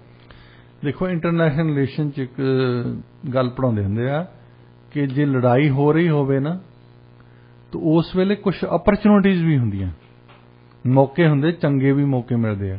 ਕਈ ਸਾਰੀਆਂ ਗੱਲਾਂ ਮਾੜੀਆਂ ਹੀ ਨਹੀਂ ਹੁੰਦੀਆਂ। ਤੇ ਲੜਾਈ ਤਾਂ ਹੋ ਰਹੀ ਹੈ ਰਸ਼ੀਆ ਤੇ ਯੂਕਰੇਨ ਦੀ ਨਾ। ਹਾਂਜੀ। ਉਹ ਚ ਚੀਨ ਵਾਲੇ ਤਾਂ ਜਿਹੜੇ ਇੰਡੀਆ ਵਾਲਿਆਂ ਉਹਨਾਂ ਨੇ ਸੋਚਿਆ ਕਿ ਹੁਣ ਮੌਕਾ ਹੈਗਾ ਕਿ ਇਹਨਾਂ ਤੋਂ ਸਸਤਾ ਤੇਲ ਲਓ ਜੀ। ਦੁਨੀਆ ਵਾਲੇ ਤਾਂ ਕਹਿੰਦੇ, ਇਹ ਅਮਰੀਕਨ ਕਹਿ ਰਹੇ ਆ, ਕੈਨੇਡਾ ਵਾਲੇ ਕਹਿ ਰਹੇ ਕਿ ਨਾ ਲਓ, ਪਰ ਇਹਨਾਂ ਦੀ ਇਹ ਆਪ ਖੁਦ ਸਾਰੇ ਦੁਨੀਆ ਦੇ ਵਿੱਚ ਉੱਥੇ ਜਾਂਦੇ ਆ ਜਿੱਥੋਂ ਇਹਨਾਂ ਨੂੰ ਫਾਇਦਾ ਹੋਵੇ ਜੀ। ਜੇ ਅੱਜ ਕੱਲ ਚੀਨ ਵਾਲਿਆਂ ਨੂੰ ਤਾਂ ਇੰਡੀਆ ਵਾਲਿਆਂ ਨੂੰ ਫਾਇਦਾ ਹੋਇਆ, ਉਹ ਵੀ ਲੈ ਰਹੇ ਫਾਇਦਾ ਜੀ। ਇਹ ਪਹਿਲੀ ਵਾਰ ਆ ਇੰਡੀਆ ਵਾਲੇ ਥੋੜੇ ਜਿਹੇ ਗੱਲ ਸਮਝੇ ਆ। ਹਾਂਜੀ। ਕਿ ਨਹੀਂ ਤਾਂ ਪਹਿਲਾਂ ਇਹੀ ਕਰਦੇ ਹੁੰਦੇ ਸੀ, ਚਲੋ ਯੂਐਸ ਨੇ ਕਹਿਤਾ ਤਾਂ ਬਾਈਕਾਟ ਕਰ ਦੇਵਾਂਗੇ ਅਸੀਂ। ਉਹਨਾਂ ਨੇ ਸੋਚਿਆ ਕਿ ਇਹਦੇ ਵਿੱਚ ਸਾਡਾ ਤਾਂ ਕੋਈ ਫਾਇਦਾ ਨਹੀਂ ਹੈ ਨਾ ਜੀ। ਸਾਡਾ ਫਾਇਦਾ ਹੁਣ ਇਸ ਵਾਰ ਦਾ ਫਾਇਦਾ ਉਠਾਉਣ ਦਾ ਹੈ, ਜਿੱਦਾਂ ਬਾਕੀ ਦੇ ਮੁਲਕ ਕਰਦੇ। ਹਾਂਜੀ। ਇਹ ਨਹੀਂ ਹੈ ਕਿ ਉਹ ਕੋਈ ਵੱਖਰੀ ਗੱਲ ਕਰਦੇ ਆ। ਉਹਨਾਂ ਨੇ ਉਹੀ ਕੁਝ ਕੀਤਾ ਜੋ ਇਹਨਾਂ ਨੇ ਸਿਖਾਲਿਆ ਹੈ ਵੈਸੇ ਜੀ। ਤੇ ਹੁਣ ਇੰਡੀਆ ਵਾਲਿਆਂ ਨੇ ਦੇਖੋ, ਉਹਨਾਂ ਨੇ ਪ੍ਰਾਈਸ ਸਸਤੀ ਵੀ ਕੀਤੀ ਹੈ ਆਇਲ ਦੀ ਜੀ ਪਿੱਛੇ ਜੇ। ਹਾਂਜੀ। ਇਮਰਾਨ ਖਾਨ ਰੌਲਾ ਪਾਉਂਦੇ ਸੀ ਪਾਕਿਸਤਾਨ ਦੇ ਵਿੱਚ ਪਾਕਿਸਤਾਨ ਜਿਹੜਾ ਮਹਿੰਗਾ ਹੈ, ਕਾਫੀ ਮਹਿੰਗਾ ਹੋ ਗਿਆ, ਤੇ ਇੰਡੀਆ ਵਾਲਿਆਂ ਨੇ ਸਸਤਾ ਕਰਤਾ ਕਿ ਇੰਡੀਆ ਵਾਲੇ ਉਹਨਾਂ ਤੋਂ ਸਸਤਾ ਲਈ ਜਾਂਦੇ ਆ। ਹਾਂਜੀ। ਪਾਕਿਸਤਾਨ ਲੈ ਨਹੀਂ ਰਿਹਾ ਜੀ। ਫਾਇਦਾ ਤਾਂ ਇਹਨਾਂ ਨੂੰ ਤਾਂ ਹੋਣਾ ਸੀ ਜੇ ਹੁਣ ਵੀ ਪਾਕਿਸਤਾਨ ਵਾਲੇ, ਇਮਰਾਨ ਖਾਨ ਦੀ ਗੱਲ ਠੀਕ ਹੀ ਸੀ ਕਿ ਜੇ ਰਸ਼ੀਆ ਦੇ ਕੋਲ ਇਸ ਵੇਲੇ ਆਇਲ ਸਾਨੂੰ ਗੈਸ ਸਸਤਾ ਮਿਲ ਰਿਹਾ ਤਾਂ ਲੈਣਾ ਚਾਹੀਦਾ। ਹਾਂਜੀ। ਵੀ ਬਾਅਦ ਦੇ ਵਿੱਚ ਇਹਨਾਂ ਨਾਲ ਦੇਖੀ ਜਾਵਾਂਗੇ ਇਹ ਕਿੰਨਾ ਕਰਨ ਵਾਲੇ ਆ, ਕਿੰਨਾ ਨਹੀਂ ਕਰਨ ਵਾਲੇ, ਕੁਝ ਨਹੀਂ ਕਹਿੰਦੇ ਜੀ। ਡਾਕਟਰ ਸਾਹਿਬ, ਰੁੱਖ ਕਰਦੇ ਹਾਂ ਹੁਣ ਅਗਲੀ ਖਬਰ ਵੱਲ। ਨਿਊਯਾਰਕ ਟਾਈਮਜ਼ ਨੇ ਇੱਕ ਰਿਪੋਰਟ ਪਬਲਿਸ਼ ਕੀਤੀ ਆ। ਉਸ ਰਿਪੋਰਟ ਦੇ ਵਿੱਚ ਇਹ ਸਾਹਮਣੇ ਆਇਆ ਕਿ ਜਿਹੜਾ ਵਾਈਟ ਹਾਊਸ ਆ ਉਹਨਾਂ ਨੂੰ ਹੁਣ ਉਹ ਡਰ ਜਿਹਾ ਹੈਗਾ ਕਿ ਜੇ ਉਹ ਰਸ਼ੀਅਨ ਪ੍ਰਾਪਰਟੀਜ਼ ਨੂੰ ਜ਼ਬਤ ਕਰਦੇ ਆ ਤਾਂ ਉਹਨਾਂ ਦੀ ਜਿਹੜੀ ਇਮੇਜ ਹੈਗੀ ਹੈ, ਜਿਹੜਾ ਉਹਨਾਂ ਦਾ ਅਕਸ ਹੈਗਾ, ਇਹ ਖਰਾਬ ਹੋ ਸਕਦਾ। ਇਸ ਵੇਲੇ ਦੁਨੀਆ ਦੇ ਵਿੱਚ ਜਦੋਂ ਵੀ ਕਦੇ ਕੁਝ ਹੁੰਦਾ ਹੈ, ਲੋਕੀ ਆਪਣਾ ਪੈਸਾ, ਜਾਇਦਾਦ, ਸ਼ੇਅਰ, ਟ੍ਰੈਜਰੀ ਬਿਲਜ਼ ਉਹ ਯੂਐਸ ਦੇ ਲੈਂਦੇ। ਹਾਂਜੀ। ਸਾਰੇ ਲੋਕਾਂ ਨੂੰ ਇਹ ਆਸ ਆ ਕਿ ਇਹ ਯੂਐਸ ਵਾਲੇ ਸਟੇਬਲ ਆ, ਇਹ ਟੁੱਟਣ ਨਹੀਂ ਲੱਗੇ, ਤਕੜੀ ਪਾਵਰ ਹੈ। ਹਾਂਜੀ। ਤਾਂ ਉਹਦਾ ਫਾਇਦਾ ਫਿਰ ਇਹਨਾਂ ਦੇ ਡਾਲਰ ਨੂੰ ਵੀ ਹੁੰਦਾ ਜੀ। ਇਹਨਾਂ ਦੇ ਡਾਲਰ ਹੀ ਖਰੀਦੇ, ਉਹ ਟ੍ਰੈਜਰੀ ਬਿੱਲ ਵੀ ਇਹਨਾਂ ਦੇ ਖਰੀਦਦੇ ਆ ਜੀ, ਪ੍ਰਾਪਰਟੀ ਵੀ ਇਹਨਾਂ ਦੀ ਖਰੀਦਦੇ ਆ, ਪੈਸੇ ਵੀ ਇਹਨਾਂ ਦੀਆਂ ਬੈਂਕਾਂ 'ਚ ਹੀ ਰੱਖਦੇ ਆ। ਹਾਂਜੀ। ਜਿਹੜੀਆਂ ਕਿ ਉਹ ਗਾਹਾਂ ਉਹਨਾਂ ਨੂੰ ਦਿੰਦੇ ਆ 1.25%, 1.5%, ਤੇ ਅੱਗੇ ਦਿੰਦੇ ਆ 3.5%, 4% ਤੇ ਉਹ ਨਿਊਯਾਰਕ ਦੇ ਟਾਈਮਜ਼ ਦਾ ਜਿਹੜਾ ਬੜਾ ਵੱਡਾ ਪੇਪਰ ਹੈ, ਔਰ ਅਕਸਰ ਤੌਰ ਤੇ ਕਿਹਾ ਜਾਂਦਾ ਹੁੰਦਾ ਵੀ ਇਹ ਸਲਾਹਕਾਰ ਆ ਵਾਸ਼ਿੰਗਟਨ ਡੀਸੀ ਦੇ। ਉਹਨਾਂ ਨੇ ਸਲਾਹ ਹੀ ਦਿੱਤੀ ਆ ਵੀ ਦੇਖੋ ਇਹ ਗੱਲਾਂ ਕਰਨੀਆਂ ਬੰਦ ਕਰ ਦਿਓ ਕਿ ਅਸੀਂ ਰਸ਼ੀਆ ਵਾਲਿਆਂ ਤੋਂ ਜਿਹੜੇ ਸਾਡੇ ਤੋਂ ਐਸਟ ਪਏ ਆ ਉਹ ਜ਼ਬਤ ਕਰ ਲੈਣੇ, ਇਹਨਾਂ ਸਾਡਾ ਅਕਸ ਖਰਾਬ ਹੋਣਾ। ਦੂਸਰੇ ਵੀ ਦੇਸ਼ ਜਿਹੜੇ ਆ ਜਿਨ੍ਹਾਂ ਮੁਲਕਾਂ ਨੇ ਸਾਡੇ ਤੇ ਪੈਸੇ ਰੱਖੇ ਆ, ਪੈਸੇ ਖਰਚੇ ਆ, ਜੇ ਉਹਨਾਂ ਨੇ ਨਾ ਰੱਖੇ ਗਾਹਾਂ ਸਾਨੂੰ ਹੀ ਘਾਟਾ ਪੈਣਾ। ਹਾਂਜੀ। ਸਾਡਾ ਨੁਕਸਾਨ ਇਹ ਹੋ ਜਾਣਾ ਕਿ ਇਹ ਪੈਸੇ ਲੈ ਤਾਂ ਲੈਂਦੇ, ਦਿੰਦੇ ਹੈ ਨਹੀਂ ਮੁੜ ਕੇ। ਹਾਂਜੀ। ਇਹਨਾਂ ਦਾ ਰੈਪੂਟੇਸ਼ਨ ਵੀ ਖਰਾਬ ਹੁੰਦਾ ਨਾ ਜੀ। ਸੋ ਉਹਨਾਂ ਨੇ ਵਾਰਨਿੰਗ ਇਸ ਗੱਲ ਦੀ ਦਿੱਤੀ ਹੈ, ਜਿੱਦਾਂ ਪਹਿਲਾਂ ਉਹਨਾਂ ਨੇ ਵਾਰਨਿੰਗ ਇਹ ਗੱਲ ਦੀ ਦਿੱਤੀ ਸੀ ਕਿ ਜੇ ਤੁਸੀਂ ਇਹ ਹਰੇਕ ਵਾਰੀ ਕਹੀ ਜਾਂਦੇ ਕਿ ਡਾਲਰ ਦੇ ਤੁਹਾਨੂੰ ਦੇਣੇ, ਡਾਲਰ ਨਹੀਂ ਦੇਣੇ, ਟ੍ਰੇਡ ਨਹੀਂ ਕਰਨ ਦੇਣਾ, ਉਹਦਾ ਲੌਂਗ ਟਰਮ ਘਾਟਾ ਸਾਨੂੰ ਹੀ ਪੈਣਾ। ਹਾਂਜੀ। ਇਹ ਇਕੱਲਾ ਰਸ਼ੀਆ ਨੂੰ ਹੀ ਨਹੀਂ ਪੈਣਾ, ਦੋਹਾਂ ਪਾਸਿਆਂ ਦੀ। ਕਹਿੰਦੇ ਗੇਂਦ ਕੰਧ 'ਚ ਮਾਰੋ, ਉਨੀ ਬਰਾਬਰ ਦੀ ਪਾਵਰ ਦੇ ਨਾਲ ਤੁਹਾਨੂੰ ਵਾਪਸ ਆਉਂਦੀ ਹੈ। ਹਾਂਜੀ, ਬਿਲਕੁਲ। ਤੇ ਹੁਣ ਮੇਰਾ ਖਿਆਲ ਸਮਾਂ ਹੋ ਗਿਆ, ਤੇ ਸਮਾਂ ਹੋ ਗਿਆ ਅੱਜ ਦੇ ਵਿਚਾਰ ਦਾ ਜੀ। ਡਾਕਟਰ ਸਾਹਿਬ, ਅੱਜ ਦਾ ਵਿਚਾਰ ਹੈ ਜੀ, ਲੰਬਾ ਧਾਗਾ ਤੇ ਲੰਬੀ ਜ਼ੁਬਾਨ ਉਲਝੀ ਜਾਂਦੇ ਆ, ਇਸ ਲਈ ਧਾਗਾ ਲਪੇਟ ਕੇ ਤੇ ਜ਼ੁਬਾਨ ਸਮੇਟ ਕੇ ਰੱਖਣੀ ਚਾਹੀਦੀ ਹੈ। ਵਾਕਿਆ ਹੀ। ਇਸੇ ਨੋਟ ਤੇ ਅਸੀਂ ਅੱਜ ਦਾ ਪ੍ਰੋਗਰਾਮ ਇੱਥੇ ਹੀ ਸਮਾਪਤ ਕਰਦੇ ਹਾਂ। ਪ੍ਰੋਗਰਾਮ ਤੁਹਾਨੂੰ ਕਿਹੋ ਜਿਹਾ ਲੱਗਿਆ ਸਾਨੂੰ ਦੱਸਣਾ ਜ਼ਰੂਰ। ਸਟੂਡੀਓ ਦਾ ਨੰਬਰ ਹੈ 6045929191 604 592 9191 ਡੇਲੀ ਨਿਊਜ਼ ਅਪਡੇਟਸ ਦੇ ਲਈ ਸਾਨੂੰ ਸਾਡੇ ਸੋਸ਼ਲ ਮੀਡੀਆ ਹੈਂਡਲਸ ਤੇ ਫੋਲੋ ਜ਼ਰੂਰ ਕਰਨਾ। ਫੇਸਬੁੱਕ ਅਕਾਊਂਟ ਹੈ ਰੇਡੀਓ ਇੰਡੀਆ 1110 ਦੇ ਨਾਂ ਹੇਠ, ਟਵਿੱਟਰ ਤੇ ਇੰਸਟਾਗ੍ਰਾਮ ਵੀ ਰੇਡੀਓ ਇੰਡੀਆ 1110 ਦੇ ਨਾਂ ਹੇਠ ਹੈ। ਉੱਥੇ ਅਸੀਂ ਐਵਰੀਡੇ ਨਿਊਜ਼ ਅਪਡੇਟ ਕਰਦੇ ਹਾਂ। ਜਿਹੜੇ ਪ੍ਰੋਗਰਾਮ ਅਸੀਂ ਕਰਦੇ ਹਾਂ ਅਸੀਂ ਉਸ ਤੋਂ ਬਾਅਦ ਉਹਨਾਂ ਨੂੰ ਵੀ ਉੱਥੇ ਪਾ ਦਿੰਦੇ, ਸੋ ਡੈਟ ਜੇ ਕਿਸੇ ਤੋਂ ਮਿਸ ਹੋ ਜਾਂਦਾ ਤੁਸੀਂ ਉੱਥੇ ਵਾਪਸ ਜਾ ਕੇ ਸੁਣ ਸਕਦੇ ਹੋ। ਸਾਡਾ YouTube ਚੈਨਲ ਸਬਸਕ੍ਰਾਈਬ ਜ਼ਰੂਰ ਕਰੋ, ਉੱਥੇ ਵੀ ਤੁਸੀਂ ਲਾਈਕ, ਸ਼ੇਅਰ ਤੇ ਕਮੈਂਟ ਜ਼ਰੂਰ ਕਰੋ। ਰੇਡੀਓ ਇੰਡੀਆ 1110 ਦੇ ਨਾਂ ਹੇਠ ਹੈ। ਪ੍ਰੋਗਰਾਮ 'ਚ ਸਾਥ ਦੇਣ ਲਈ ਬਹੁਤ ਬਹੁਤ ਸ਼ੁਕਰੀਆ।